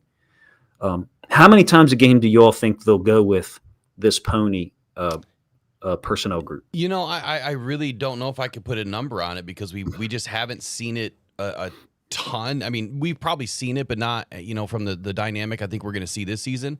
But to your point, when I think of an onion, right, the more you peel back an onion's layers, the stronger the onion gets. That's what this offense is to me. It's like when you get to the core of the onion, it's like there's no defense out there that can stand the smell of what the Lions are going to bring on Sunday. There's just too much this offense can pose as a threat, and it doesn't matter where they are in the field. To your point, stretching the defense horizontally, that's the worst place to be in. I think this is a theory that I've had for a long time in all levels of football, not just the NFL. I wonder if 1 week you might see this pony alignment 6 plays, and then the next week you might see it 2, and then the third week 10. And the dynamic that I'm describing is something I've experienced personally, nowhere near this level. Is you spend time preparing for something that a team does, let's say 12, 14 times a game. You just saw it on film 12 times last week, and so you spend time preparing for it, and then you show up in the SOB calling the plays, does it once. So you just wasted all your time all week preparing for something that they didn't provide. I wonder if this pony alignment isn't going to be a little wild card that John Morton can sneak out of his sleeve to cheat a little bit every game when he wants to. And if he doesn't need it, he doesn't need to display it. It's just something that I've wondered for a long time about some of these anomalous personnel groups. And this one seems like one to me. But anyway, I know you wanted to go on the defense. Yeah, no, I'm going to comment on that real quick because I think what you're giving us here is this is a weapon for Morton because it's like playing chess. You are trying to set up your opponent. So every week, you might flash this pony 6 times to use your analogy here, and then the next team that you go and face the next week is thinking that that's what they're going to see. They study all week, they game plan all week, and then you throw it at them twice.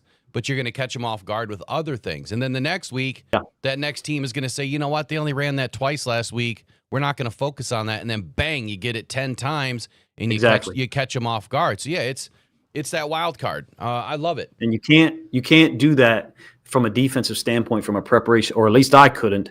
If I saw something on film 6 times or even twice, we were preparing for it. And if you saw it 12 times, we were probably going overboard from our time commitment for it. And so I think there's just so many things, like you said, a defense has to prepare for. They're not going to be able to, even in the NFL, right, where we think, oh, they've got all day. They don't have all day. They only have a certain amount of time they can be out on the field. They got meetings, obviously, too. So in any case, I know you wanted to move on to defense. Go ahead, buddy. Yeah, so defense, man. The Lions obviously have some big changes this year, but then again, not so much. Dan Campbell and Brad Holmes brought back pretty much the entire defense from last season, which this team went 15-2 on the backs of the backups. And I thought it was absolutely incredible to watch how the standard continued. It didn't matter who was brought in. If you were brought in as off of another team's practice squad or elevated multiple times, the Lions, figured out a way to win. There's been a ton of conversation, and I don't want to pigeonhole you too much on this, but I'd like your honest take, which you always give us. Marcus Davenport has been a hotly contested issue that, his health is a problem. That he can't stay on the field, and the Lions needed to spend oodles and oodles of millions of dollars to bring in somebody else. Could you give us your rundown on what do you think about Marcus Davenport if he stays healthy, of course, and what the dynamic that he adds to Aiden Hutchinson? And Aiden Hutchinson obviously being healthy is a whole new dynamic, in the way that he's operating this year is expected to be as good or better than last year. So if you could kind of run us through that and then maybe add why it would be a good or a bad idea for Brad Holmes to have gone out and, let's say, brought in Trey Hendrickson for $35 million a year over a 4-year deal. Well, I would love that, because then we wouldn't have to face him twice a year, because he is an absolute pain and an agitator. I mean, you can watch him agitate players on your team. When Ronnie Stanley wasn't healthy, he tormented the Ravens. Ronnie Stanley changed that dynamic, so I would love that. But anyway, first of all, the defense, what they did last year, I think I've described it this way. It was somewhat heroic to see them go 15-2. You guys aren't going to remember it like that right now, but if you win a Super Bowl in the next 2 years, then you'll look back on 2024 differently. You'll say, look what those guys did. Look what they were able to accomplish. Hopefully you get that. Hopefully you get that ability to recall it in that way, because I think Aaron Glenn and some of the other guys on the defensive side deserve a ton of credit. Derek Barnes going down was a huge loss, as well as that removed some coverage options for them, in my opinion, that we'll get into maybe another time. I got about 10 minutes. In terms of Davenport, first of all, I like the guy. I like his film when I've been able to watch it. I liked it when he came to Detroit, and I think he had played 5 games in 2023. I was like, this guy's playing well. He's kicking ass against the Kansas City Chiefs. I think it was 2023 film. And so he can play. He's got a monster frame or bull rush. So I'm sure he's given good work to the left tackles for the Lions in practice, which is a little interesting with the technique that Manu is using in pass pro. It kind of leaves him open to bull rushes. And I'm sure he's working against Davenport in practice. So that's, something that I noticed in the preseason. But I hope he can stay healthy. It's not wrong for Lions fans to be like, he won't stay healthy. It's not wrong. Why would it, you have recent history to point to. If he gets injured or someone else does, God forbid, then you go out and sign someone, hopefully, that's available. Jadeveon Clowney, Zary Smith, obviously not coming back at this point. It doesn't seem. Point being, Lions fans aren't wrong for saying, hey, why didn't we sign one of those guys 3 weeks ago or a month ago to prepare for a 17-game season? The only way I can see Davenport getting through 17 games is if he plays 28, 30 snaps a game and you really regulate how many times you ask him to play 6 snaps in a row. I don't know what the NFL data looks like, but what we had in high school about injuries was players having to leave the game was when they got to, it's high school, so sometimes you have guys playing 15, 18 snaps in a row, that the injuries occur at those points, right? I think Davenport might be a guy that you rarely ask to play more than 4 or 5 snaps in a row and kind of regulate him, because 17 games is a really long season. What do you guys think? I'm in the same boat. I mean, I think that he has to be on a pitch count, and I think it's important that you put Davenport on a pitch count so that you can have a little bit more rotation. And I've said the same thing for Hayden. Why wear the guy out? Why make him play 90, 95% of the snaps? Let's look forward to, week 19, 20, 21, 22. And then more importantly, let's look forward to the fourth quarter. If you can reserve your guys' legs at least a few snaps, every quarter, that fourth quarter, if you need them, if the game is tight and you need them, that'll only be that much better for you. The other side of that is the blitz. And Aaron Glenn blitzed way too much, and that really wears your guys down quickly. So you're going to be, to your point, you're opening yourself up to more injury as your body deteriorates through the game, and you're playing multiple snaps in a row. Yeah, you have to have a higher rotation, but I don't think it's just Davenport. I think it's the goal with, when you look at this depth chart, it's for the Lions to be able to do that, with the type of quality depth that they have to be able to get these guys in and out. So the second part of that is, do you see a financial issue with the Lions bringing in a $35 million guy, on top of Aiden, with all of the other guys that they have to sign? That's rough to do, right? It's rough to do in terms of what you got to re-sign, like all the and your connection, fans-based connection to Branch, Joseph's a little older, but all of the guys that were drafted in that amazing draft. Of course you want them to retain those players, right? That's so yeah, someone new coming in. I don't know if a mercenary like a Hendrickson is the guy that I would advocate for, even though I think he's a great football player. He's not a good football player. He's a great football player. And watching the film of him, he would immediately upgrade any team. Right. You'd be shocked at him and Aiden Hutchinson playing together. So I couldn't have blamed Brad Holmes for that. I like the mercenary approach with some of the OLBs and edge guys, and maybe I'm skewed in my opinion because it's been successful for the Ravens. Justin Houston, 10 sacks. JPP came to us, played very well in 2022. Kyle Van Noy, I don't know if you know this, he's top 10 in sacks in the last 2 years in the NFL, 21 and a half, something like that. So, and he's not playing a ton of snaps either. Jadeveon Clowney. If you were to pick up a Jadeveon Clowney and you got the version that we got in 2023, you'd be elated. So I wouldn't have a problem for someone being critical of Brad Holmes and saying we should have done that already. I really can't argue with that because personally, when you look at the depth chart, it's extremely thin. It just is. So I've got one more, and then Riley's going to have a question. This is about more of scheme with maybe what the Lions could potentially present this year. Obviously, Calvin Shepard's a former linebacker. He's the linebackers coach, now the defensive coordinator for the Detroit Lions. What I noticed in practice is a lot more blitz packages coming from the linebackers, which is something that the Lions did not utilize on a regular until they had to start manufacturing pressure. And when I look at it differently now, when you start the season and you're healthy, you're not necessarily manufacturing pressure, but I envision the Lions spreading the defense out a little bit, and you're able to roll down the safeties, or you're able to bring Branch and Amika, up tight, and then open the rushing lanes for the linebackers by utilizing a solid front four push. I feel from what I've seen preseason and in camp that the linebackers are going to be the highlight of this defense this year, and it's not so much about just always firing the ends, but getting the linebackers involved, and then it's a DB blitz, it's a safety blitz, it's the nickel blitz, it's whatever, on the outside of that, but utilizing the linebackers in a way to take pressure off of the defensive line, let them win their one-on-ones.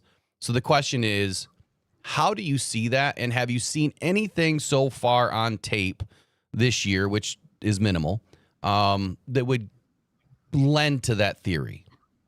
Yeah, I mean, it's difficult to judge from the preseason. There's certainly markers of a similar mindset because I think he had two patented, I call them patented pressures that both involved bringing inside linebackers, so to your point, we did see that.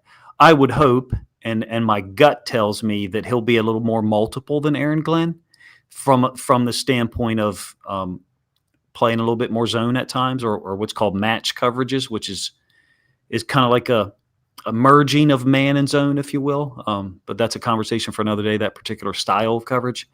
I think he will be more multiple. I'll go out and say that. But in the preseason, we certainly did see, we saw a lot of blitz packages, like kind of you described. That's Aaron Glenn's philosophy. The Ravens had a guy like that in Wink Martindale. He's now the D coordinator at Michigan. Yep. And it worked. I mean, 2019, we go 14-2, and Wink's telling you, hey, brother, you line up in this formation, you're getting man, period. And there's no bones about it. We're just going to be better than you. I'm not sure that the Lions, who I think are very good in the secondary, I think that's a really good group. Yeah. Arnold, Robertson, one of my favorite players. I love that little dude. He is a badass football player. DJ Reed, and then the two safeties, who I think is among the best in the league. But I'm not sure that is hey, we're lining up and playing man, and there's nothing you can do about it group. Even though I think it's a very good group, I think they might be better suited to being a little more multiple. Maybe 50 to 60% of what Aaron Glenn did, or maybe 70.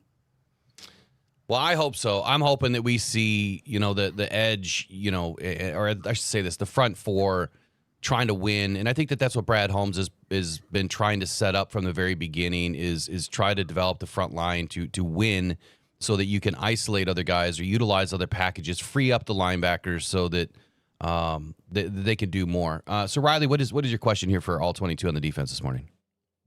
Yeah, I guess, made no secret how he feels about the offense, and I love the information here on the defense. So just looking at it as a whole, I'm going to ask you the same thing I asked one of our guests the other day. Would you say, top to bottom, in your time, that this is the most talented roster that the Detroit Lions have had? Yes.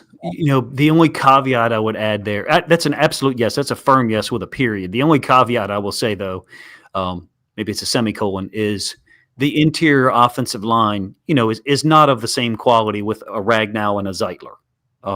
You guys maybe didn't know a year ago at this time how good Kevin Zeitler was. We did, as Ravens fans, we knew.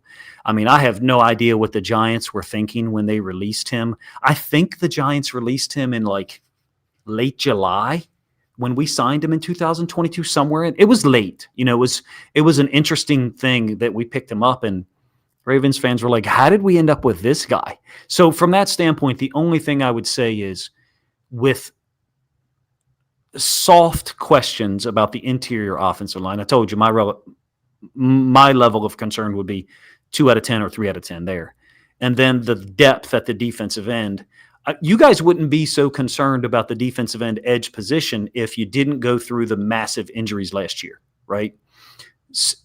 So that's a real dynamic, and that's fair for fans to be concerned. I will say, though, that I think Barnes is going to spend a lot more time as the boundary side defensive end than you think. Mm-hmm. And you'll have Barnes as the boundary side defensive end on first or second down, and you'll have Anzalone and Campbell on the field as well. Technically, that's 3 linebackers, but Barnes, man, he is so good at dropping into coverage.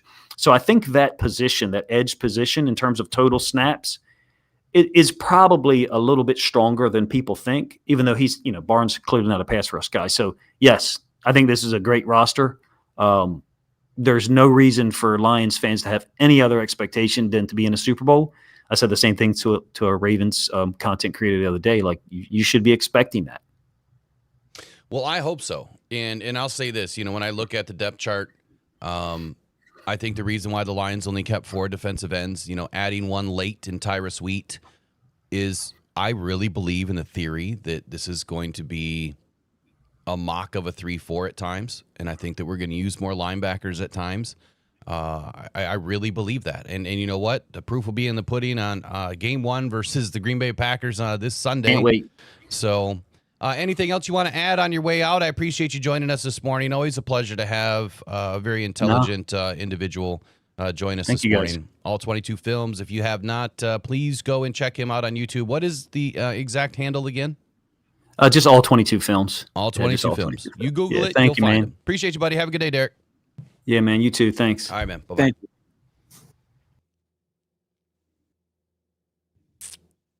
Good stuff there. Yeah, he's got me all pumped up.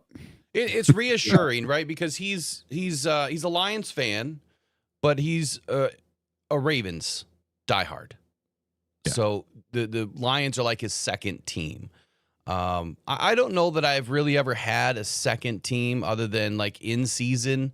You kind of root from afar, like I did for the Rams in the year that Matthew Stafford won the Super Bowl. That was obviously the team I was rooting for that year. When the Lions obviously couldn't, they couldn't hit the broadside of a barn with anything. I'm hoping you don't hear it from me all the time. You get to hear it from guys like this. We shouldn't really have any concern. This is a very talented roster. And he made a very good point there towards the end when he said, had we not gone through all the injuries that we did last season, that a lot of Lions fans would be less concerned about the defensive end depth. 100%. So There'd be less consternation. That to me tells me that you're getting an unbiased review today from all 22. He has no vested interest outside that he loves this team as his second team. It's a passion project for him. He watches from afar, right? He is, he's a Lions fan. I mean, I'd welcome him in 100% of the time. It's just you're getting that real, raw, authentic take that's not me all the time trying to, I don't try to sell you something, but you know what I'm saying. Anything that you guys took away from that you want to highlight? Anything that kind of perked your ears up? I like that he got me back to how I was thinking last year. Last year, I expected us to win the Super Bowl. I didn't hope, I expected. And we went 15-2. And I'm getting myself back into that mindset of expecting to win. There's no longer hope. I'm expecting our O-line to be great. I'm expecting our offense to be great. And I'm expecting to have the best Detroit Lions defense that the Detroit Lions have ever had. Well, that was my call very early this year, right after we left camp. the first day. It's now it's a staple for me. I make my call every year now, 2 years in a row. So it's just gonna have to be something I do. But 2 years in a row now, I've come away saying, man, we look better than last year. Man, it feels different than last year. Man, can we really have the best defense ever in Detroit? Could it be the league's best defense? It could. I just dropped his YouTube in the chat. So if you have not been there, which I'm sure all of you have, there it is just in case. Riley, what did you take away, man? What was your biggest takeaway this morning from him? Yeah, we jumped in and he says, hey, my concern or worry level for the offense is like a 2 of 10. So when you're talking about, could this be the best defense in Detroit history? Man, if you just had the ability to mix and match it and say, well, if that's the case, boy, I'd sure love that offense to be led by Jared Goff. Boy, I'd sure love that offense to have Amon-Ra St. Brown and Jameson Williams and Jahmyr Gibbs, and the list goes on and on. I think when he's talking too about the defense, I love the question that you asked him. And as he's talking and answering it, I kind of have the thought that, love what Aaron Glenn did, but you almost wonder, like, is Kelvin Shepard going to be even better? Oh, yeah, for sure. Aaron Glenn was a defensive mastermind, and it's unfortunate that some people try to paint him in a box that he was not a good defensive coordinator, and I don't. That's where I don't understand. Like, I'm not trying to call people out, but if you don't understand how the team operates, if you don't understand how a defense functions or the scheme, look, I understand probably 50% of this. All 22 probably understands 99% of this stuff, right? He knows it at a much deeper level. But I understand what the Lions are doing. I may not understand what the Ravens are doing. I understand what the Lions are doing. And if you don't grasp it, and all you do is poo-poo it because you're seeing certain things happen on the field, but you don't sit back and say, you know what? This team has been rebuilding since 2021. And we just so happened to get extremely lucky in 2023. Did we really belong there? They felt that they did. The team felt that they did. But did we really belong there that early? Did we have enough in the tank as far as depth to take us the distance? We were so close, right? And I think that team was winning off the grit factor alone. It wasn't just pure talent. I can tell you that. Go look at the roster and tell me how much pure talent we had outside of the top 25. This roster, when you go through and look at who's on this roster right now, minus the new guys that we just added, Aiden Hutchinson, Al-Quddin Muhammad, what is he, a 9-year vet? DJ Reader, one of the best defensive tackles in the league. Roy Lopez. He's the guy that no one talks about, but when you go and look at the tape against Frank Ragnow last year, tell me who Roy Lopez is again after you watch that tape. He gave Frank Ragnow fits. That means something. Tyleik Williams, probably one of the best DTs to come out of this draft. Pat O'Connor, a staple. Just a guy that has been consistent throughout his career. Marcus Davenport, battled injury his whole life, but damn it, when that dude is healthy, there's nobody that can control him. He gives everybody a challenge. Alex Anzalone, Jack Campbell, Terrion Arnold, Brian Branch, Kirby Joseph, DJ Reed, Amik Robertson. And behind them, Avonte Maddox with 2 Super Bowls experience in multiple playoff games, 8 years now in the league. Can play all 3 positions. Well, really 4. Rock Ya-Sin, same thing. Maybe not all the Super Bowl experience, but can play all the different positions. Harper Thomas is going to be a special teams missile for us. Daniel Thomas, much the same. Khalil Dorsey, special teams ace. Derek Barnes, like he said, is one of the best at dropping in coverage. I didn't think that. I don't think that. But if he says it, I'll believe it. Now I got to see it. So when you look top to bottom, Grant Stewart, no one talked about him either. Coming out of Indy, no one who knew who this guy was. I think we just got a really good glimpse at what he can be and what he will be. Grant Stewart's he's gonna rock our boats this year. that guy, so of the 15 players you just named, he was number 15. That guy's a captain on this team. Your captain that was a backup for the Colts, played on special teams. Which means something. Well, you're darn right it means something. Again, it's the way that Brad finds these guys, and he knows what he's doing. So we may not agree or know what these guys are all about.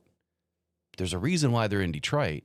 And clearly, if you just came from a roster where you didn't play very much, and you're a captain of this team, come 15 on. Win team. Yeah. I think that's what you get with Rocked on Detroit Lions as well. Anybody can look at a car driving by and criticize, and say their opinion on the car.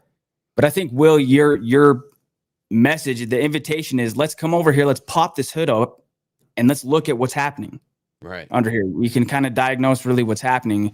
And I think that, with what you're saying too, Eric, I'm feeling it, right? That there's a real reason for optimism there. But again, as all 22 is talking, I'm just thinking, man, maybe, you miss Aaron Glenn, but things got to change. And if you're bringing somebody in on offense, why not somebody like John Morton, who has familiarity with this organization and the players and the team, and Dan Campbell. And then again on defense, I'm almost at a point where I'm thinking we got to see it, but maybe Kelvin Shepard's going to be even better than Aaron Glenn was as a defensive coordinator. What do you think, Eric? Do you think that Shepard's going to be as good or better? And I know that's a loaded question because Aaron Glenn did a lot with a little. Through 2023, that team was not built the way that it is now. He did a lot with a little. I mean, look at what he did, year after year. That defense probably changed 15% of the personnel. And for him to kind of pull out of those guys what they were able to give, you just don't get that. A lot of that is teaching and technique. It's teaching through passion. It's motivating. That's another key, the motivation, but letting these guys believe it.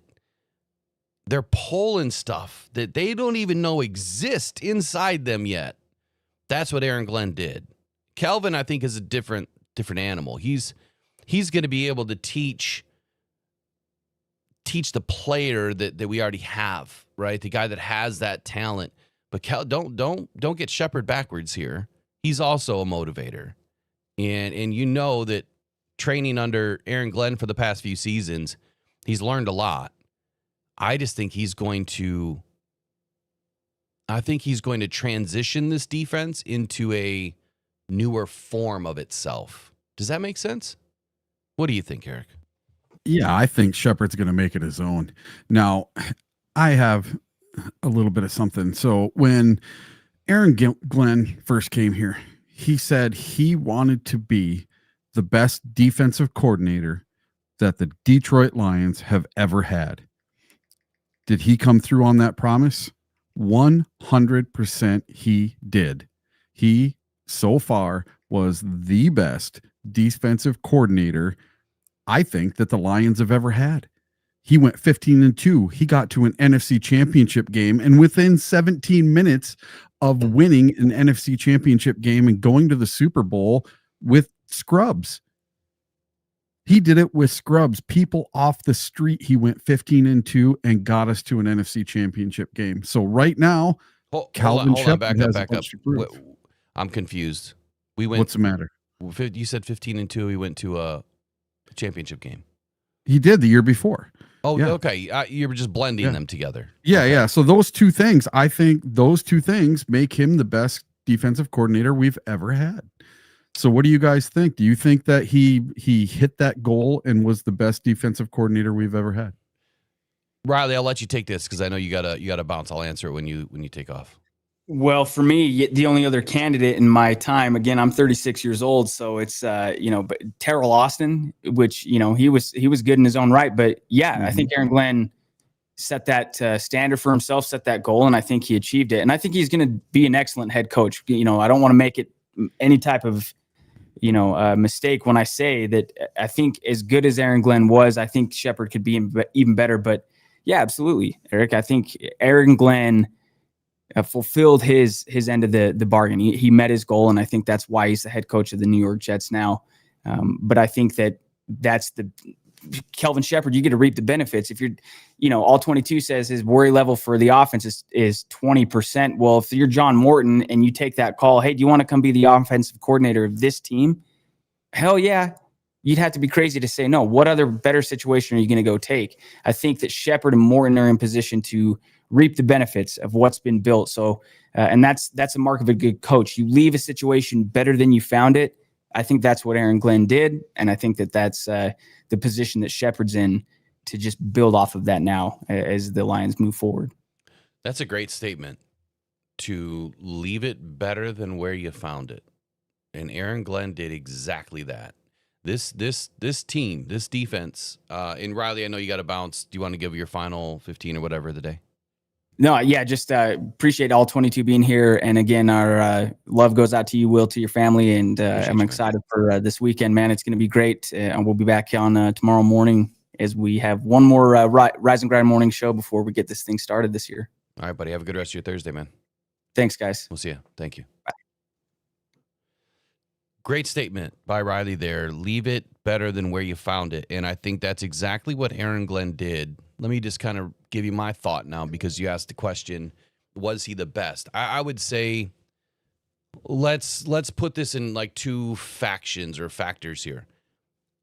I can't speak to anything, really 50 years ago, 40 years ago, 30 years ago. You know what I mean? Like it's hard to go back to a different era of football. So I will say of this era of football since 2000, hell yeah, Aaron Glenn was probably he was the best defensive coordinator we had. I would say that there's probably no universally agreed upon best Detroit Lions coordinator ever, but if there was one, I would say that it is Aaron Glenn at this point. He's a strong, he's a strong communicator. He's a strong leader. He led a top 10 unit in 2024. And he helped establish the winning culture that is the Detroit Lions defense. Clearly, he did enough right to earn a head coaching job. But when I think about some of the things that he left us, how about a defense that ranked first in third down conversion rate? How about a defense that was second in fourth down conversion rate? How about a defense that was seventh in points allowed? All in 2024.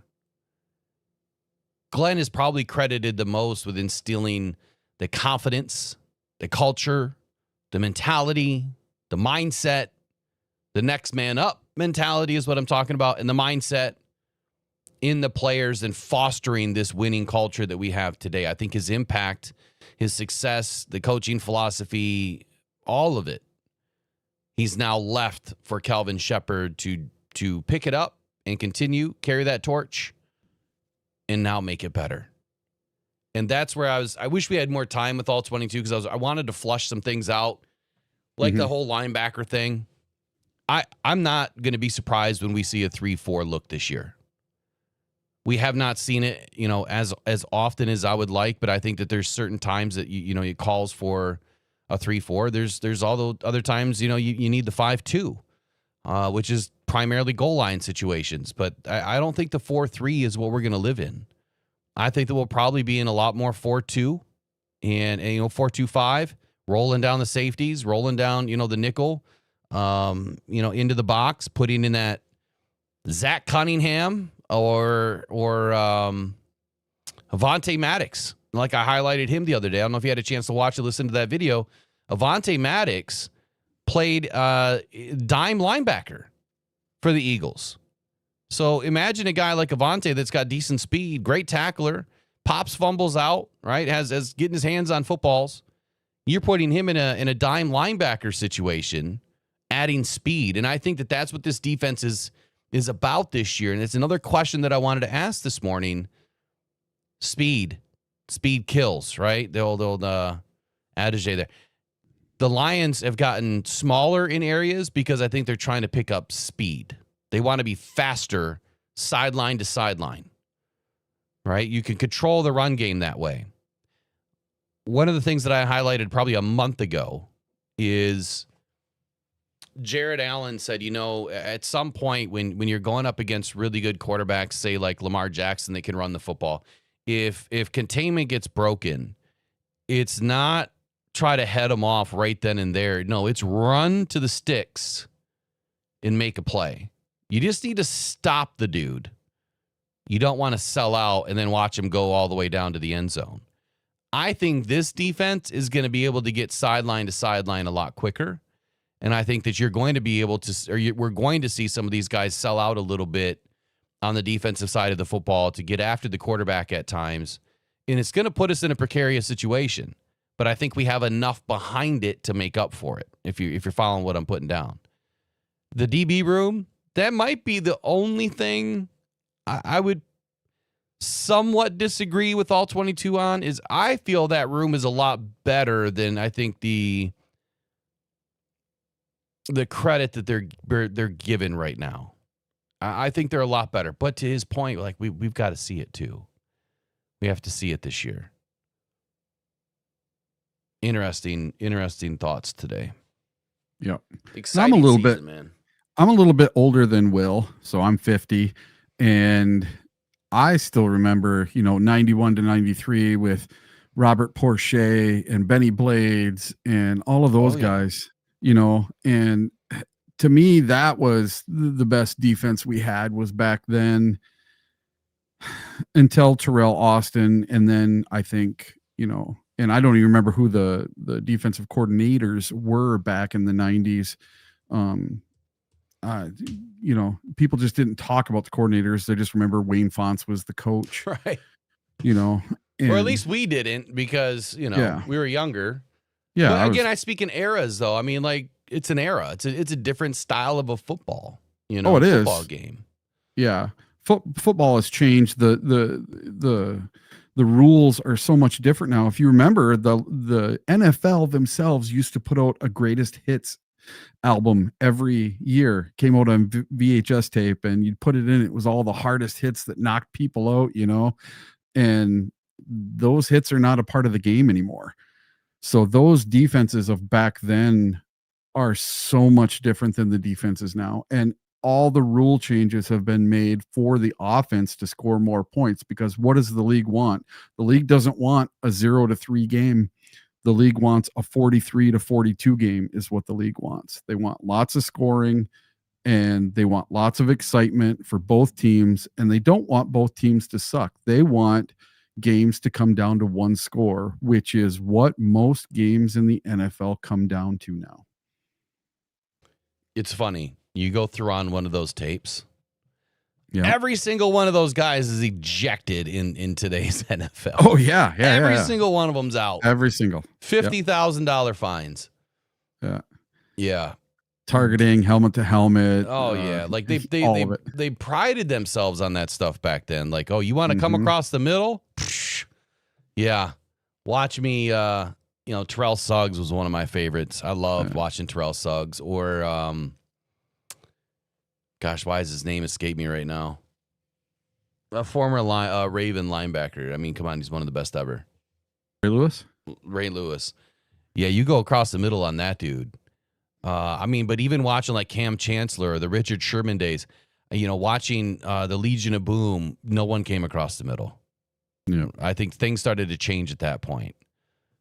All right, so to kind of finish out the day, we've got two things left, and one of them is, we got to make our picks, right? We got picks, and we got our DraftKings that we're going to do. So every week as a group, we're going to do a DraftKings. It's going to be a 50-cent bet.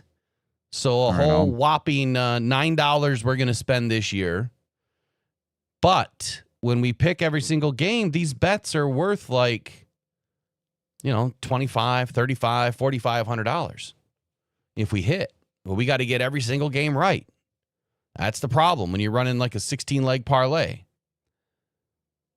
So we're going to pick all the games on here? Yeah. Oh, whoops, I didn't mean to do that. What did I just do? Whoops. My DraftKings right now, and I'm actually going to bet this. Do what now? So I'm going to follow along on my DraftKings, and I'm going to put some money on it. There you go. gonna So see if I I'm can't not get a all of I'm them not a right. giant bettor. I mean, I used to be, Yep. one time in my day, but not anymore. I did a 7-leg parlay with the Lions today to turn $10 into 400. Of course you did. Yeah, I hit a couple of those last year. It was Did ya? awesome. Yeah, Sam Laporta came through for me on one game. I did play a few of like the freebies, and like every year you get like some free money. Yep. And I would use all that. I mean, there was a minute there that I got really lucky, and I turned like $1 into like $700, and then I lost it all the next weekend because I'm like, you know what? I'm just gonna go big, and I was putting like $20, $30, $40 bets, and then I was trying the casino out, on the online casino. What a ripoff that is! That stuff's terrible, man. I could never waste my money like that. I've wasted enough in casinos. I've won a ton. Yeah. I've won a ton, but it all equals out. Gambling, make sure that you guys are responsible. Do not do what we do. This is all for fun. And I am not advocating for anybody to go gamble or bet or do any of this stuff. That's why I've limited this to 50 cents because it's 50 cents, right? It's 5 pop cans. Yep. I think I've got it loaded up here that you guys should be able to see it now. There we go. All right. So tonight, Eric, are you in this? Yeah, I should be. I hope so. You are. Everybody can hear and see us okay? Yeah, never gamble what you can't afford to lose. Some people are playing with a full deck. Others are just playing with a joker, and you get busted all the time. All right, so Dallas and the Eagles tonight. Dallas at Philly. -410 for Philly. Heavy favorites. What is your initial thoughts about this game? I mean, without going deep off into anything, do you even think that Dallas has a chance? I would really love to see Dallas win this game. I just don't think they have the horses to do it. Maybe they prove me wrong, but they have a first-time head coach, whole new staff. Jerry Jones is completely senile, so let's see what happens, but I don't see Dallas winning many games this year. All right, so this is how this is going to roll. I'm going to put a poll up for every game. I'll try to do it as quickly as possible. You guys are going to have less than 90 seconds to get your poll answer in, and once you guys lock it in, we're going to lock it in too. If we hit on one of these, well, not only will it be a big donation for the Rockhound Cancer Foundation, but we're going to give away a jersey with every single one that we win on. Or a helmet. Not a mini helmet, full-size helmet. So, Eagles, Cowboys. How many people do we have in right now? Let's see. 128. All right, so we need at least 60 votes. Let's get 60 votes. There we go. Oops.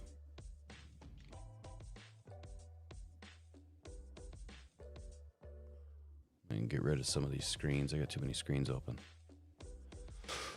So 60 votes is what we need. What is the next game while we're waiting on that? So the next game is Kansas City and the Chargers. Yes. I probably should have opened up my insights. We could have gone through each one of these games real quick. Give me 1 sec. Let me open that up.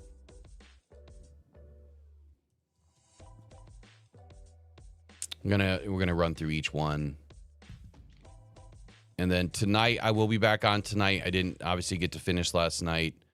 I'm going to try to get it finished tonight, but the plan is I've got to give you guys my final season take. We ran through the other day what I felt was a 15-2 season again.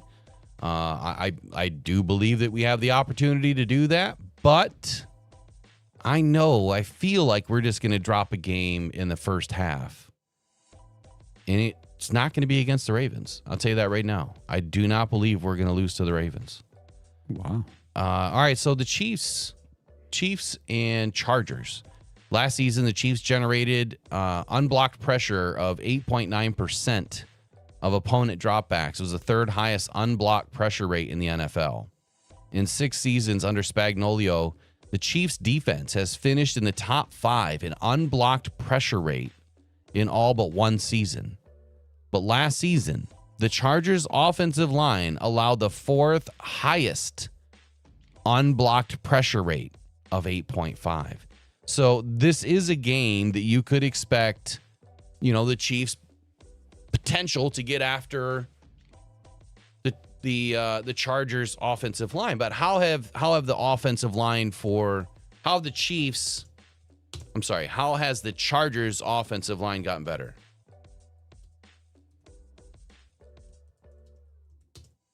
That's the question. And I didn't prepare a ton for all this stuff today. Now, didn't they add Joe Alt last year, right? I don't know.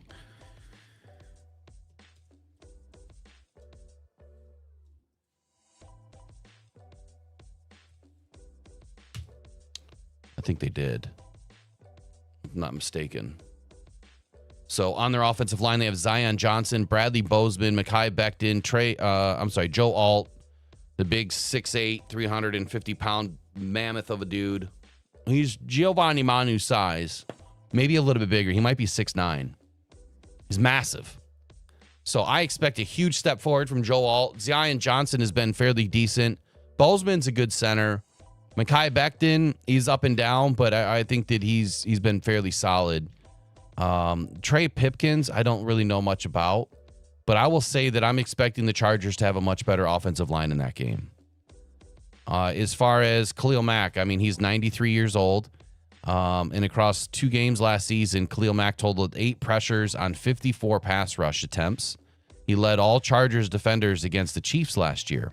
But again, he's 97 years old. So I don't expect a 103-year-old to have the same kind of effect in a game this year. I really don't. I mean, damn near 200 years old, and the guy's still playing football.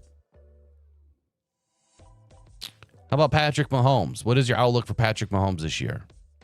I think he's going to be just fine. He's going to be just fine. Yeah, I think he's going to be normal Patrick Mahomes. I don't think he's going to have this big giant decline. Now, missing his favorite wide receiver for 6 weeks might not be the best thing in the world. That's exactly why I picked up Xavier Worthy, because he's going to get a ton of targets. Yes.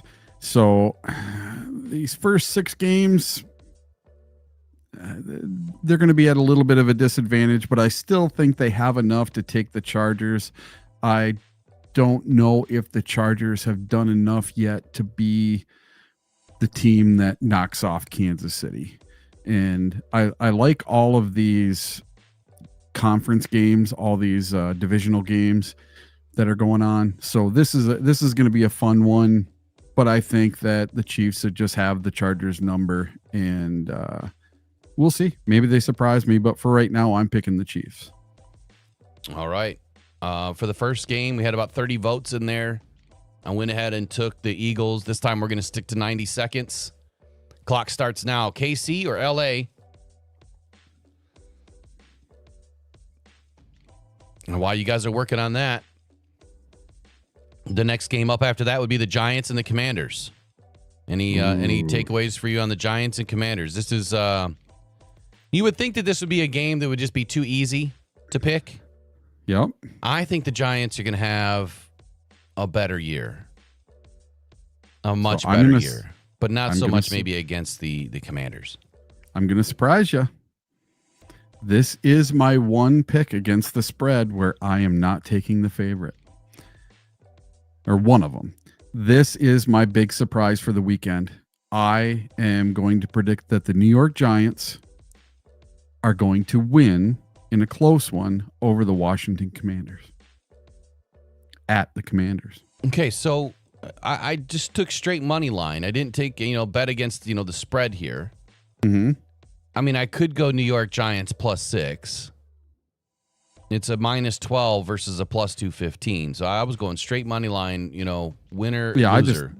I was just doing money line. I was not doing the spread into it at all. Oh, I thought you said you were going to pick against the spread or something like that. Nope. I'm just what I did making my bet, I just did all 16 games, and I'm doing the money line for all 16 games. I got you. Who I think is going to win the game. Yep. And when I added them all up, my parlay is plus 748 and 55,000 to 1. So my $10 bet's going to pay me $74,815.57. Oh, I hope you win. But Yeah, we'll I'm see. going to make a $10 bet. We'll see if yours line up with what we choose. All right, so the Giants defense allowed 59.1% of their deep passes faced to be completed last season, the highest rate by a defense in a season since 2016. That's not great. And then you're bringing in a guy like Jaden Daniels, who was plus 27%, was the only qualified quarterback to have increased his team's win probability when holding on to the football for more than 4 seconds. 4+ seconds. Wow. He held on to the ball, and it gave his team a plus 27% chance to win. He averaged 9.4 yards per pass attempt on extended dropbacks, the second most in the NFL, trailing only Jameis Winston by 11.8. You know, I always say you don't rush, you don't blitz the RPO. Obviously, you want to rush your front four, and then you have to be savvy enough to know where the ball is going, and then you send your linebacker or your nickel back or your DB or whatever. Whoever doesn't pick somebody up across the middle, if they're freed up, then you send the guy, right? The Lions, they fell prey to blitzing way too much. All right, 21 votes. You guys chose LA. We'll take LA at home. Giants and Commanders, they're going to be next. Yep. We should have just done a whole different segment on this, but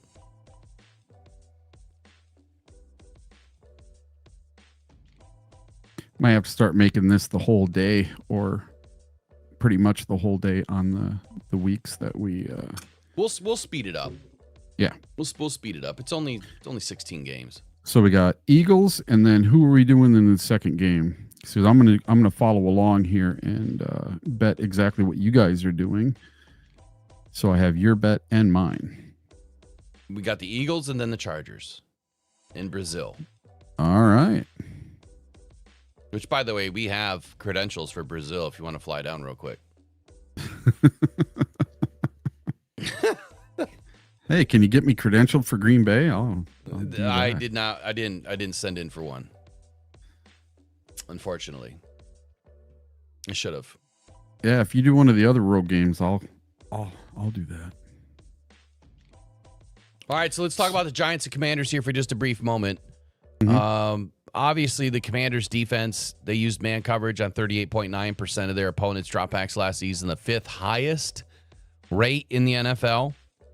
In 2 combined meetings with the Giants last season, the Commanders allowed 17 completions for 163 yards and 3 TDs, 24 passes when playing in man, translating to a 70.8% completion percentage. Clearly, this is a different team.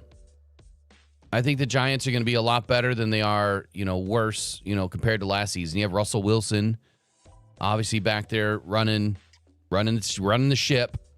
Tyrone Tracy, your starting running back, who I picked up in a few of my fantasy leagues. I think he's going to have a fairly decent season. You can't count out Malik Neighbors. He's definitely a deep field threat. Wan'Dale Robinson, I'm not super impressed. I mean, he has some good games here or there. Theo Johnson, not impressed at all with the tight end. I think that they're going to have a tough time beating the Commanders, especially with the game being at home for the Commanders. So it looks like everyone has chose the Commanders. That's who we're going to take. All right.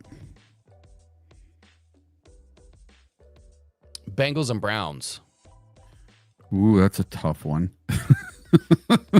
I'm taking the Bengals all day on that one. They got Trey Hendrickson back. Their offense is going to be just like ours. It's going to be cooking. I'm going to take the Bengals over the lowly Browns and Joe Flacco. So, I mean, I could probably make a valid argument for the Browns here. you have Myles Garrett. Mhm. And anytime you have Myles Garrett, bad things happen to good teams. The Bengals having Trey Hendrickson back, great. He didn't play at all. He wasn't in camp. Is his body really ready? Is he really ready? He's had a really rough offseason because he's had to deal with so much other stuff. And then you have Shamar Stewart, which I thought he was injured for a minute. I don't know if he's injured now, but it's going to take a little bit of time for him to adjust too.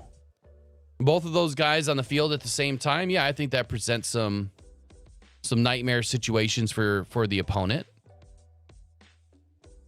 But I don't know that I'm ready just to say that the Bengals are just going to run roughshod over everybody this year. But if there was a game, this would be the game that Joe Burrow, Chase Brown, Jamar Chase, and T. Higgins and Mike Gesicki are probably going to put up 42 points against the Browns. I think you might have a little favoritism going on. You put the doo-doo Browns. Oh, I did? I didn't put that, did I? Yeah. Oh. It says Bengals and the doo-doo Browns. I think someone might have some favoritism going on. No. Nepotism. I would never do that. So is it safe to say we're picking the Cleveland Browns on this one? Yeah, we're just going to move off of this one real quick. All right, so we picked the Bengals on that one. Yeah, what did I do? I just picked the Browns. There we go. Bengals. Yep. All right, Cardinals and Saints. All right.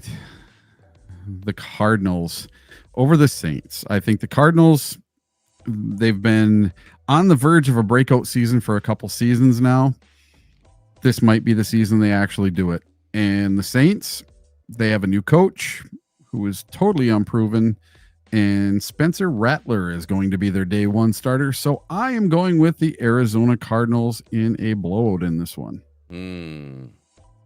Well, if I were to look at overall passing efficiency, it would be the Cardinals offense, number 13, this last season. The Saints defense, number 12. So that barely gives an edge to the Cardinals, 1 star. Overall rushing efficiency, the Saints defense near the bottom of the league at 30th.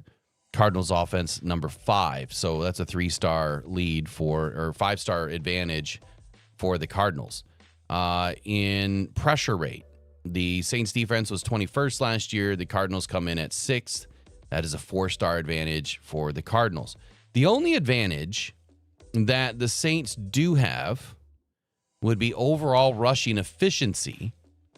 And there is 0 advantage in overall passing efficiency for either team. Pressure rate as well is only a 1-star advantage for the Cardinals. So they're fairly evenly matched on one side of the football and not so evenly matched on the other side of the football. This could be in anybody's type of a game, but I like what you started with. The Cardinals have been on the verge. They really have been. You know, when Murray is healthy, and now you're in your second season for Marvin Harrison Jr., you're expecting bigger things to happen. As far as the rush game or the run game for these guys, and the pass game, we can't forget about Trey McBride either. Clearly one of the best tight ends that no one's talking about. James Conner, one of the better running backs that no one's talking about. I was so tempted to pick him up, and I didn't. On the Saints side of the football, you got Spencer Rattler, who throws nothing but heat. Alvin Kamara, Chris Olave, Rashid Shaheed, and Juwan Johnson. This is going to be the defense. Whoever's defense shows up, that's how this game is won. Is going to be defense. Looks like 90% to the Cardinals. And all right. Why did this just say refresh? What happened?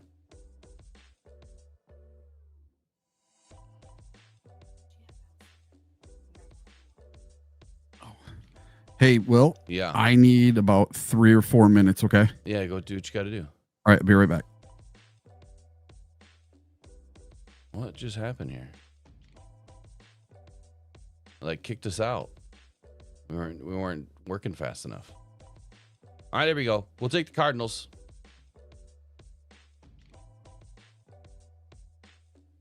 Next up, Tampa Bay Buccaneers and the Falcons.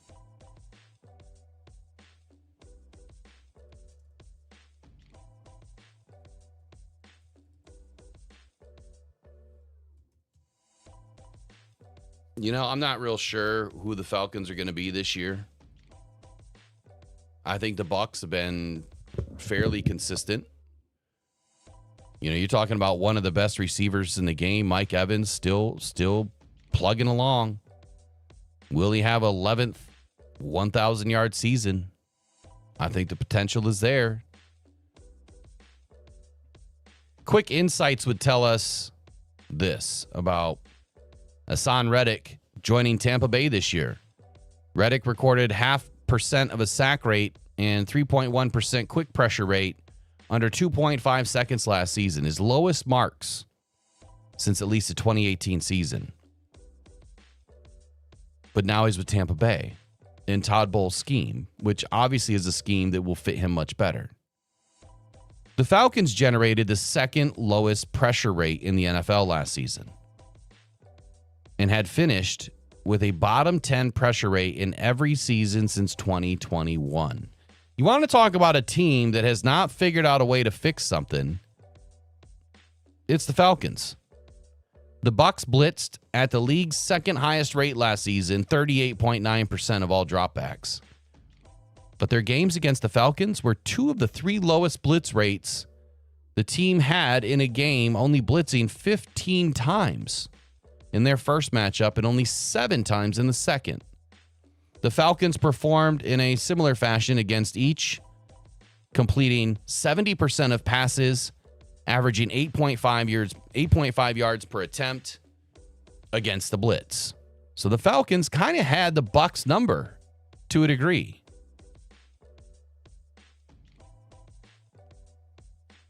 If I were to give an edge, well, according to DraftKings, it would be the Bucs. Minus 135, over under 46.5 in this game. It's just a 1.5 point dog. It's a tight game. The Bucs have every metric locked up except for overall passing efficiency. I think the Bucs are going to win this one hands down. We're going to roll with the Bucs, even though they're away. A lot of these home teams are going to pull off some big games this weekend, except for the Green Bay Packers.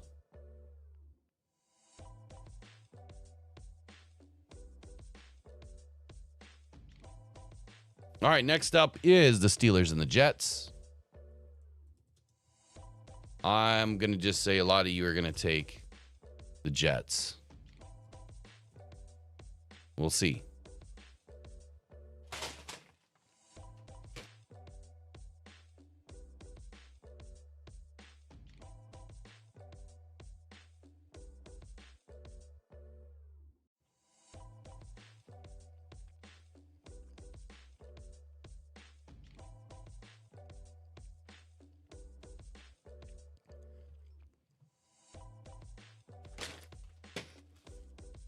All right, I'm back. Okay. How fitting of a start to Aaron Rodgers' season is it to go up against a former foe in Aaron Glenn that straight kicked him out of the NFC North when Kirby Joseph picked him off 3 times? I think it's fitting that Aaron Glenn gets the first shot. Aaron Glenn knows Aaron Rodgers very well,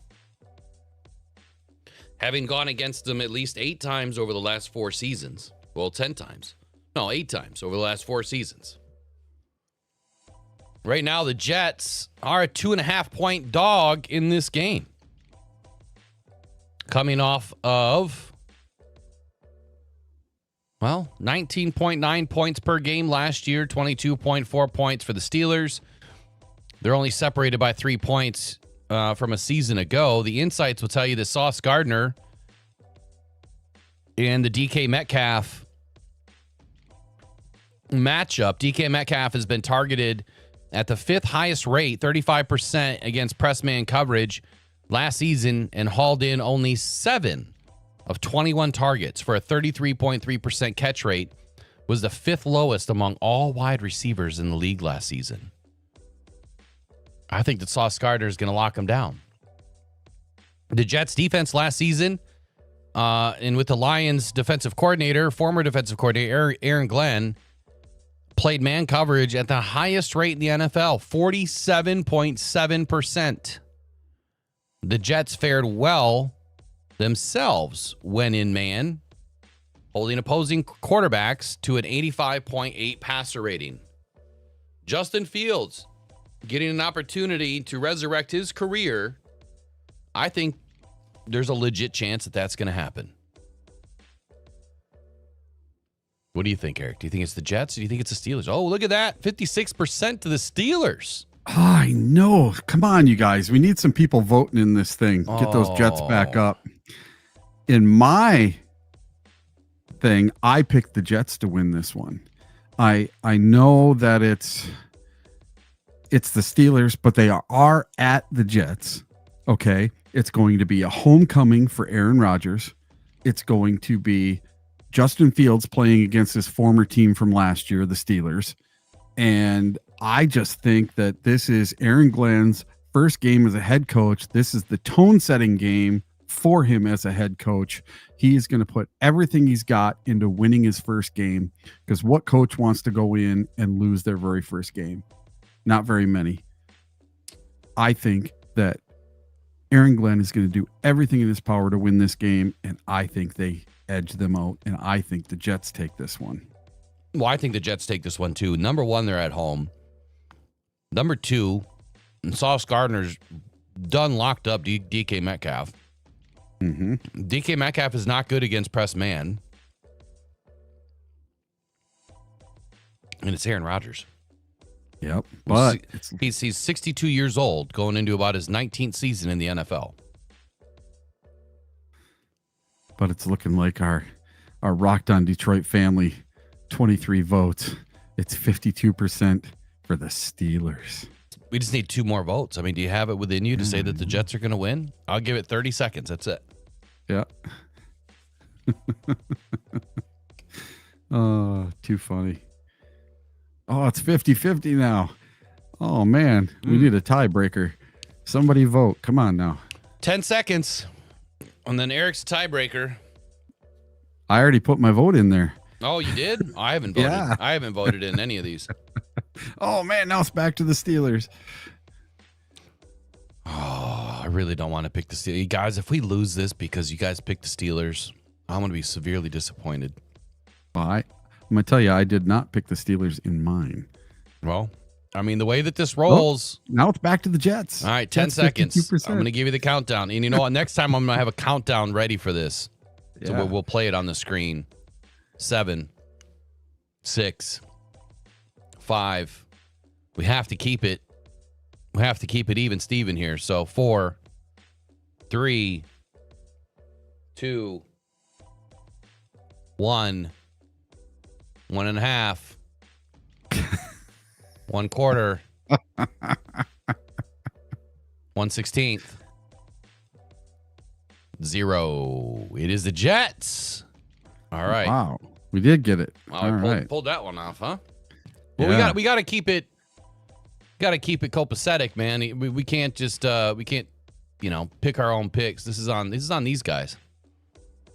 Win or lose, man. It's on all of us. All right, Jacksonville and Carolina. I'm going to go with the Jags. Carolina, I still think they're trying to put stuff together. They tried to do a trade for Micah Parsons. They offered a boatload of stuff, but they weren't willing to come off of one of their players to send a player to the Dallas Cowboys. And that just tells me they're kind of desperate.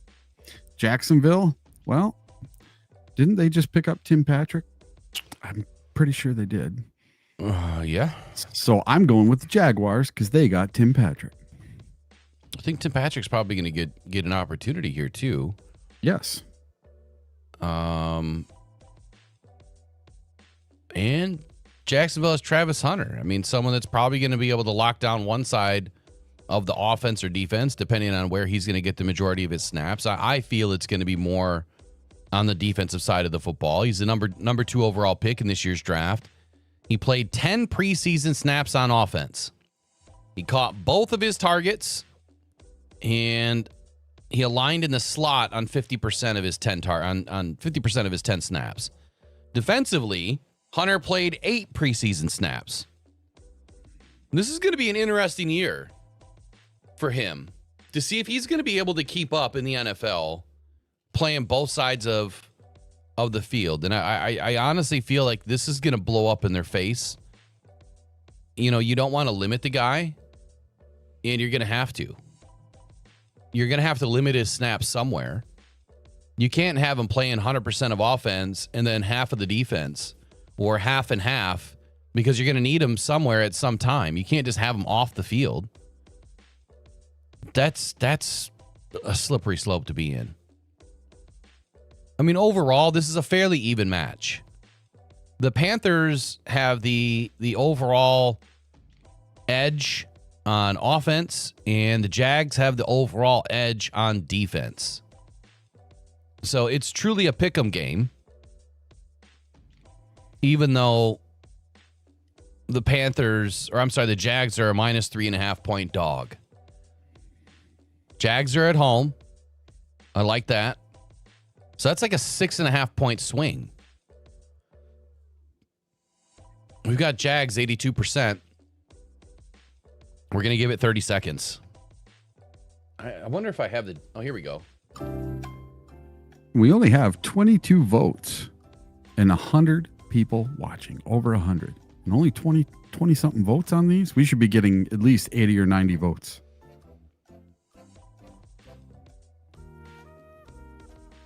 I found the Jeopardy music, so we'll use that. There we go.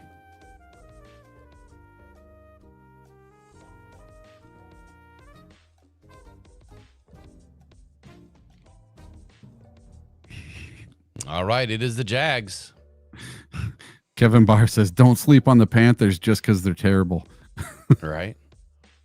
All right, next up, we're going to do the Dolphins and the Colts. Dolphins and Colts. So it's at the Colts. So that's why I'm picking the Colts. You definitely can't sleep. You can't sleep on the Colts here. I'm not going to try to sell these people either way, but...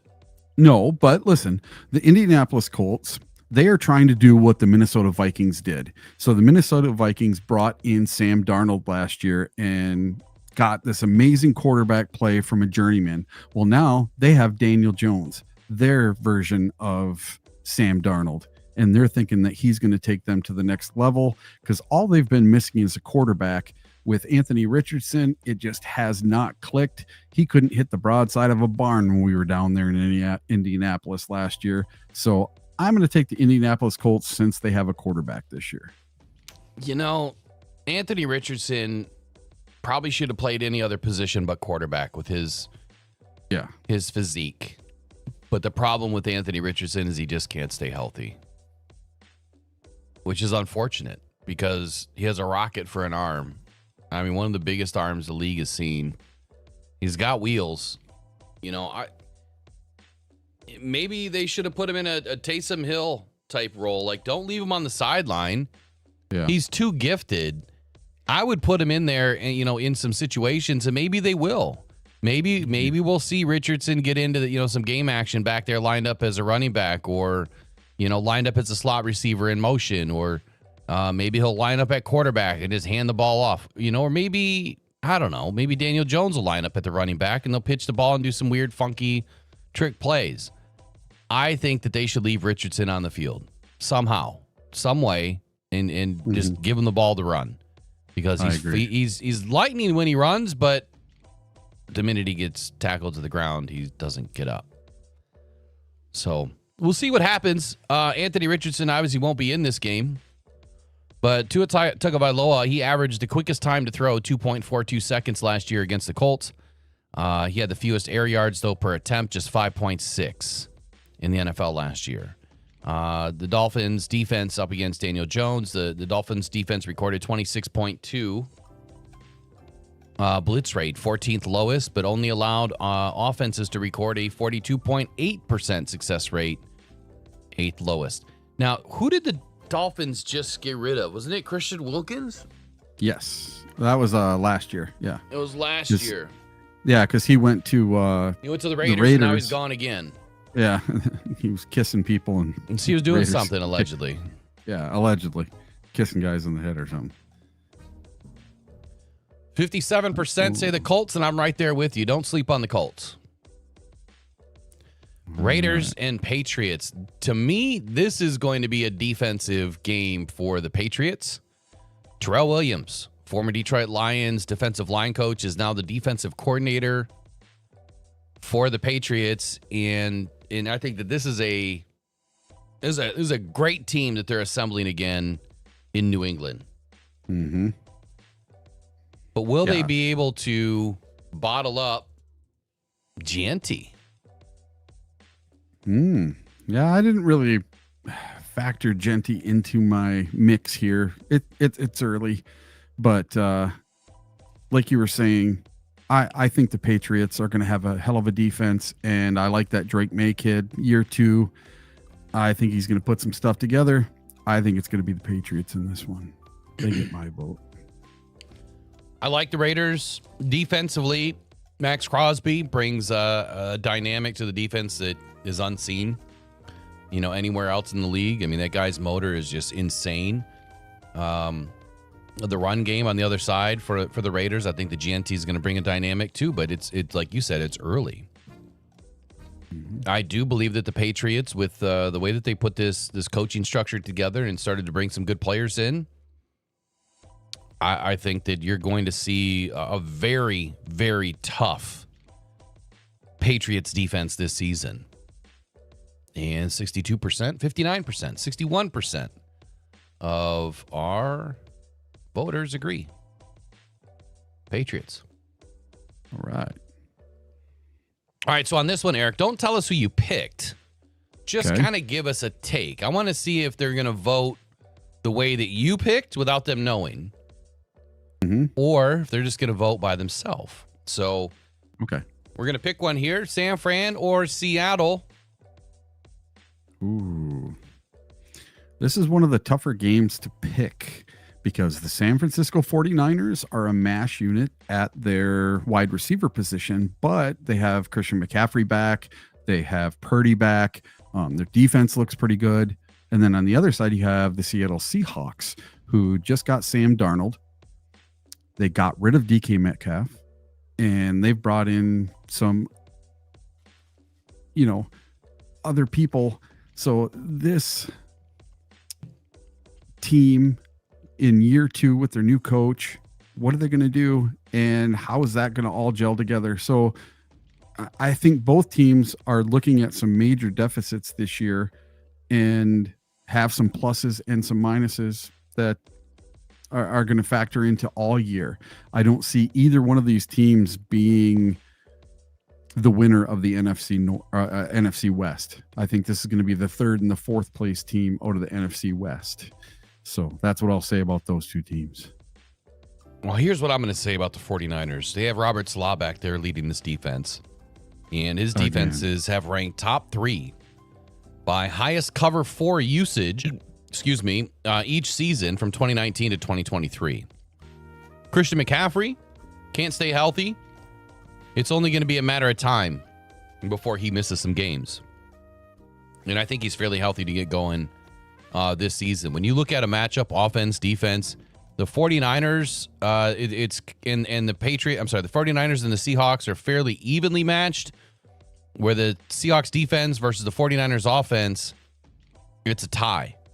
Now, on the other side, this Seattle Seahawks offense versus, they keep kicking me out here. Uh-oh. The Seahawks offense versus the 49ers defense, the 49ers are carrying a 2-point lead here in overall passing efficiency and pressure rate. Just got a couple more picks to go. I think the music already stopped. So we've got Sea Chickens taking this one. And I would agree. We missed the Tennessee Titans and Broncos. We'll come back to that one. I would agree with the Sea Chickens, primarily because I think Sam Darnold is not going to take a step back. Who did you take?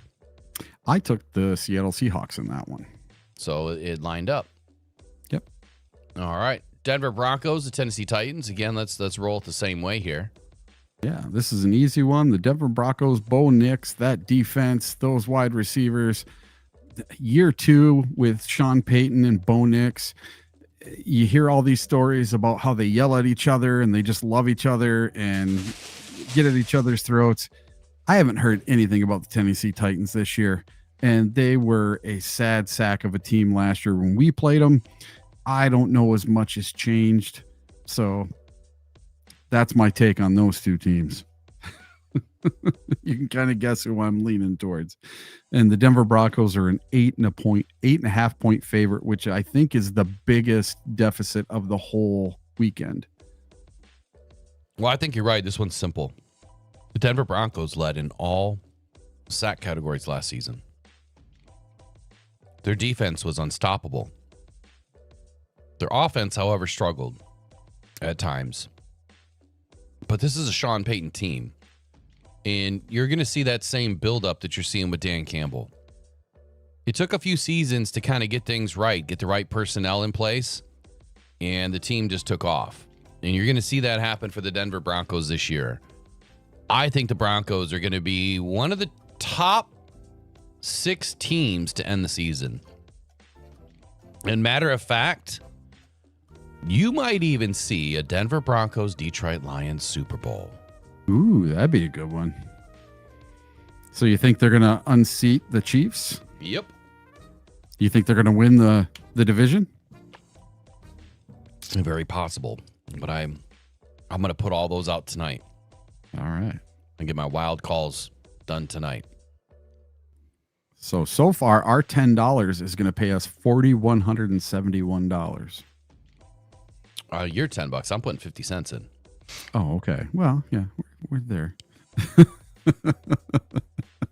All right. Do I even really need to put a poll in for this one? Oh, we're up to the Detroit Lions game. Yeah. So we've got the Lions and the Cheese Turds. Yeah. Lions are winning this game. I don't care what anyone says. I have full confidence in the Detroit Lions. I don't care about the coordinators. I don't care about the offensive line. Listen, where Derek had a 2 out of 10, I'm probably a 1 out of 10. I rewatched the Lions Packers game from last year at Ford Field, where we ended up winning by a field goal. Now, we were up 10-0 in that game, and we could have went up 17-0, but Jared Goff threw an interception, and then Dan Campbell decided to go for it on his own 29-yard line on 4th and 1 instead of punting the ball. He gave the Packers the ball at the 28, and they just went right in and scored. And that, to me, that was a big mistake, and I don't think Dan's going to make that same mistake. Now, is he still going to gamble and go for it on 4th down versus the Packers? Heck yeah, but he's going to do it when it's in plus territory or a little closer to the 50. I don't think he's going to do it from the 29 this year. I would tend to agree.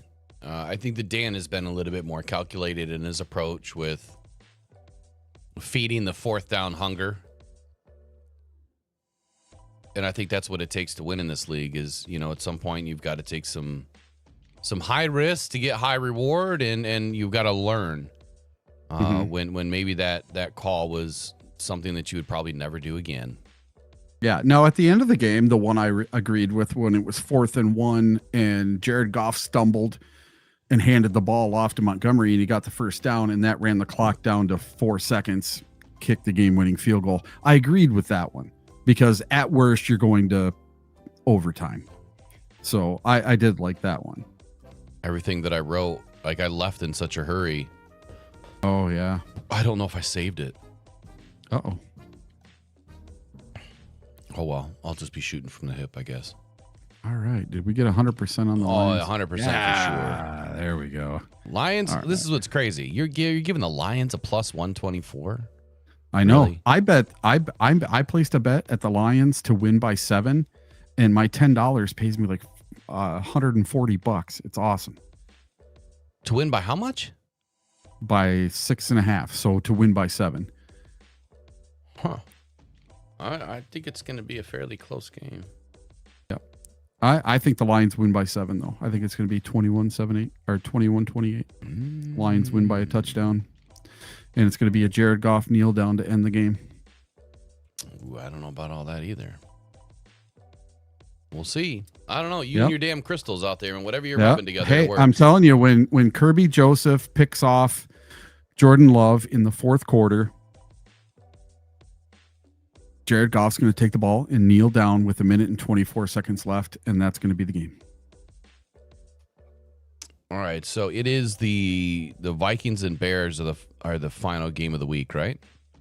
We still got Houston and LA Rams, and then Baltimore. Yeah, but what's the last game? It's the Monday night game? Yep, Monday night game. Yeah, so we still have, 3 more picks to go. All right, games to go. Texans and Rams. Obviously, the Texans have stellar defense. Rams a little bit beat up. Here's what I would say. I am less confident in the Rams because of Matthew Stafford's back injury. So I would factor that into whatever team that you're picking, that Matthew Stafford has not practiced pretty much the entire preseason. I don't know what the latest update is. I have not looked yet today to see how he's doing. But the Rams also have a crazy good defense, and they got better with this draft. This is 2 of the best defenses going at each other in the league this year. These are going to be 2 defenses that probably finish top 10, I would say. If I were to give a grade or a number scale, I would say top 10 for both of these teams is likely. Jared Verse he's going to be one of the best outside linebackers / edge rushers this league has ever seen. Matthew Stafford, he's not worried about his back injury according to the latest news.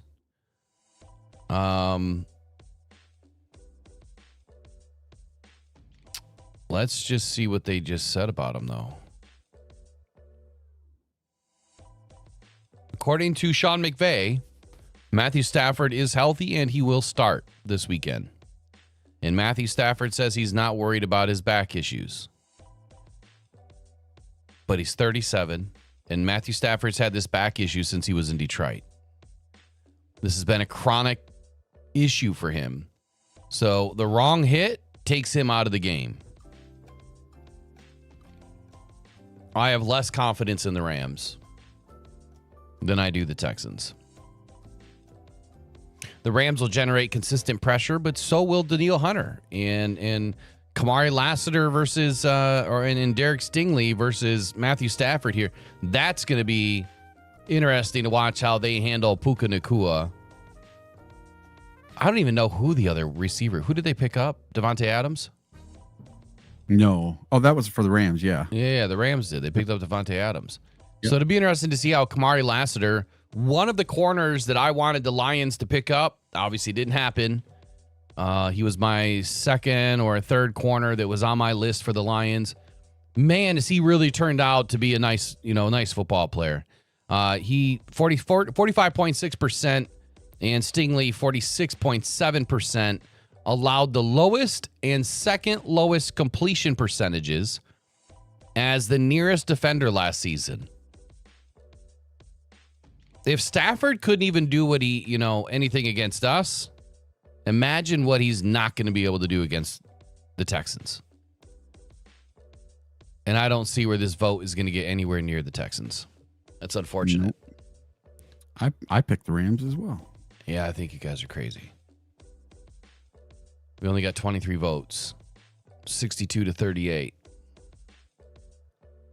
I'm telling you, this one is Texans. Where did it just go? Why does it keep kicking me out? Because it's taken too long between. It only gives you like 30 seconds, and you have to make a pick. Yeah, well, they can eat it. 60-40 for the Rams. Time is up. We're just going to have to stick with the Rams, I guess. Oh, man, that's not a good play. They might have doomed our parlay. Well, we'll see. Well, hey, you chose them. I'm picking against. So when I pick mine, you'll see where I did not take the Rams. I took the Texans. I'm just saying, I took the Texans. We'll see if I come back on Monday and I was right or wrong. We'll see about that one. Yep.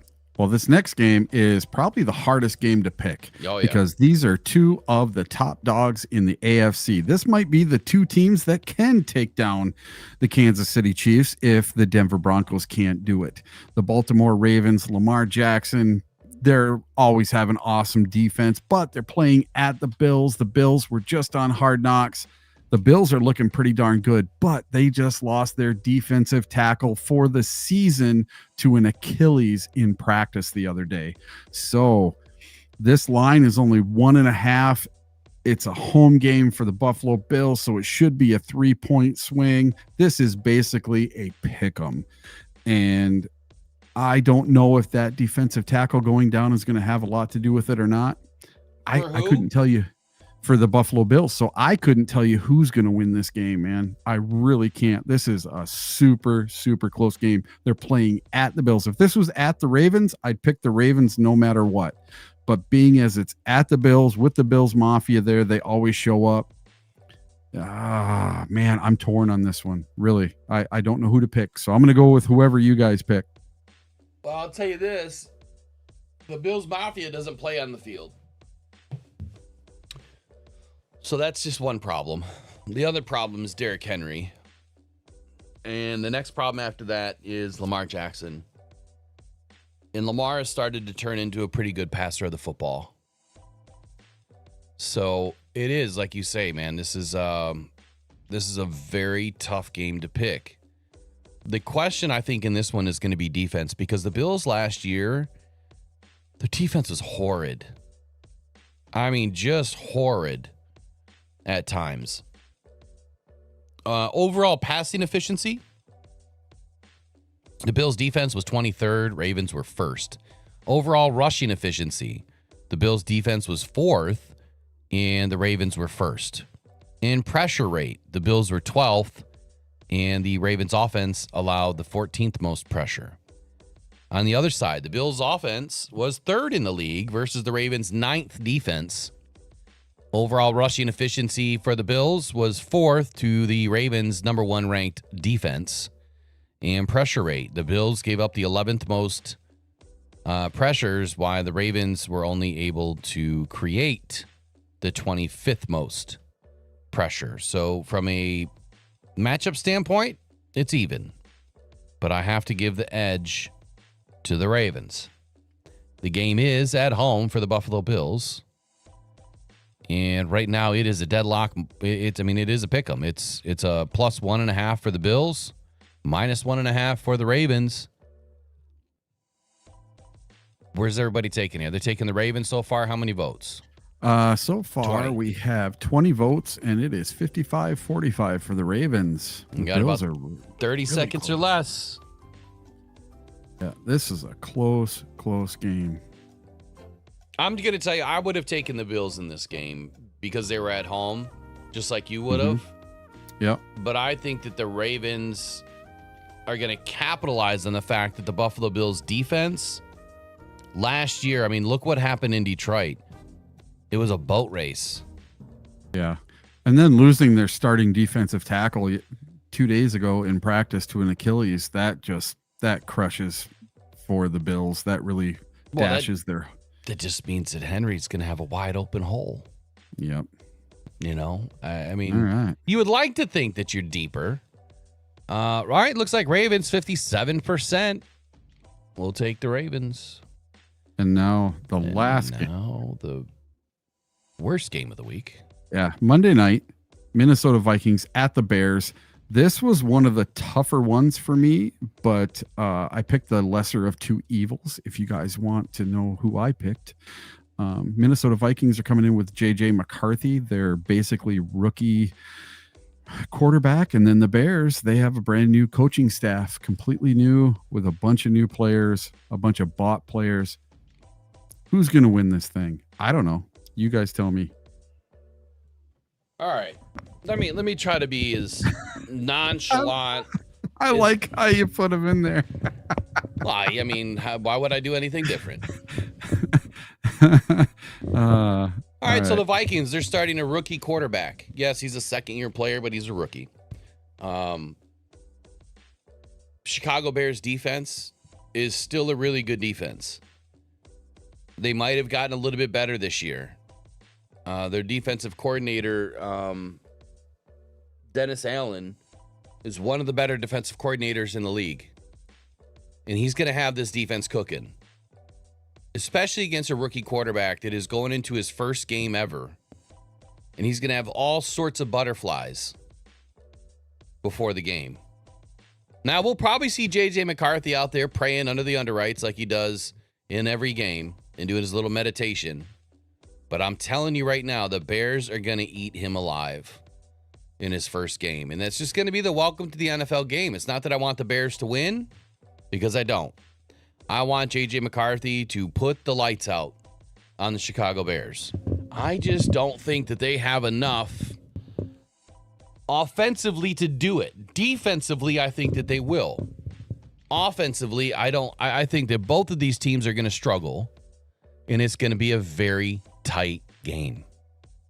I really believe it's going to be a tight game. And I see a lot of people giving it to the Vikings.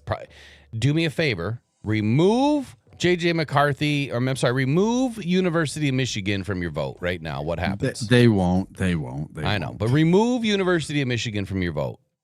And I bet you that 87% turns into 28%. But you've got the lesser of the two evils. That's the hard part of being a fan. Is being unbiased is almost impossible when you can't stand one team because of the coaching situation, and then the other team has your favorite quarterback from your college team. Okay, so remember this, U of M fans. Colston went to the Bears. Oh, that's a good point too. Yeah, so don't just go by your U of M faith. Horner U of M dad says, I have no faith at all in Caleb Williams. I'll tell you this, though. Caleb Williams has a year underneath his belt. He put up, almost 4,000 yards last year? Almost. So he can throw the ball, and he can move. He's definitely more mobile than JJ. I mean, here's my worry for JJ. He's tiny. The dude is small. He's not built like some of these other quarterbacks that will move. If JJ does one thing right this year, he's going to stick in that damn pocket, and he's not going to run around. But we'll see. We'll see what happens. Yeah. We'll see what happens. So if indeed our people picked all 16 of these games right, you guys didn't get one wrong, and I go with the Vikings here, I'm going to get $49,000 for my $10 bet. So thank you guys. Thank all you guys for making me rich today. He's got to donate 10% of that to the Rockhound Cancer Foundation. Sure, I sure will. I will, in a heartbeat. No problem. 498,358 to 1. Yes. Holy cow. So how much is your 50 cents going to get? Let's see. $2,492.29. Rock on. I like it. Yeah, and that's why we're going to give away 10% of that back to the community if we win in the form of a jersey. Or that might actually do a couple of jerseys. Yeah. Well, after tax, I guess it won't. That'd only be half, about $1,200. Just got to cash out a little at a time. Well, a win's a win. Well, I guess if you go against your wins and losses, then it'll all balance out. Yeah. But, all right, so I'm going to place the bet. 50 cents will get us $2,492.29. If we are correct, apparently it logged me out.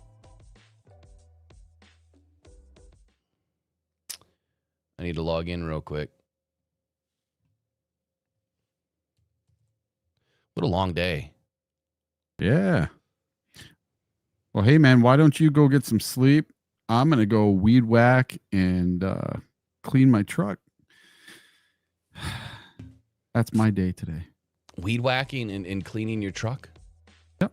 Because I'm going on that long trip. So after the Packer game, I'm going out to Denver, Colorado for 5 days or for 4 days, and then driving straight back for the Detroit Lions Bears game at Ford Field.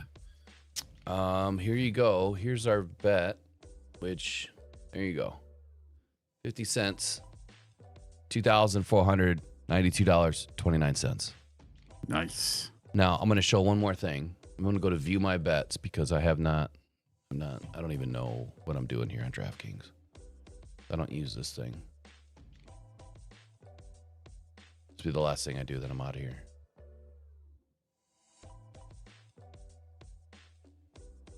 I want to see. All right, here we go. We got that one. I picked the Rams. I picked the Rams in this one. The next one down. That was 626,138 to 1. And then I did not pick the Rams in this next one, but I picked the Texans. And then in this next one, that was just a 13-pick parlay, taking overs and unders. I don't even remember doing that one. It'd be interesting to see what happens. We'll see how we do. But tonight I'll be back potentially. We'll leave that up in the air.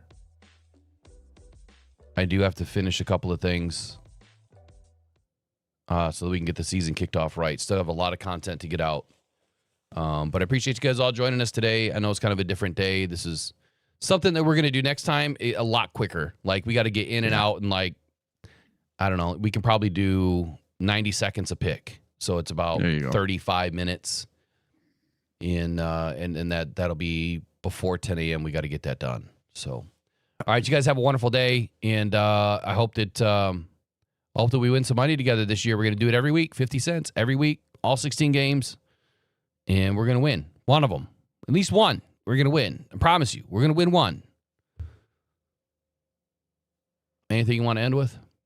That's it. Let's right, go. We'll see you. Yeah, football tonight. See you guys later. Finally. Should we? Yeah, maybe I'll be on for the game. What the hell? I don't know. All right. Adios, muchachos. Yeah, see ya. Pressured by Hutchinson, he goes down.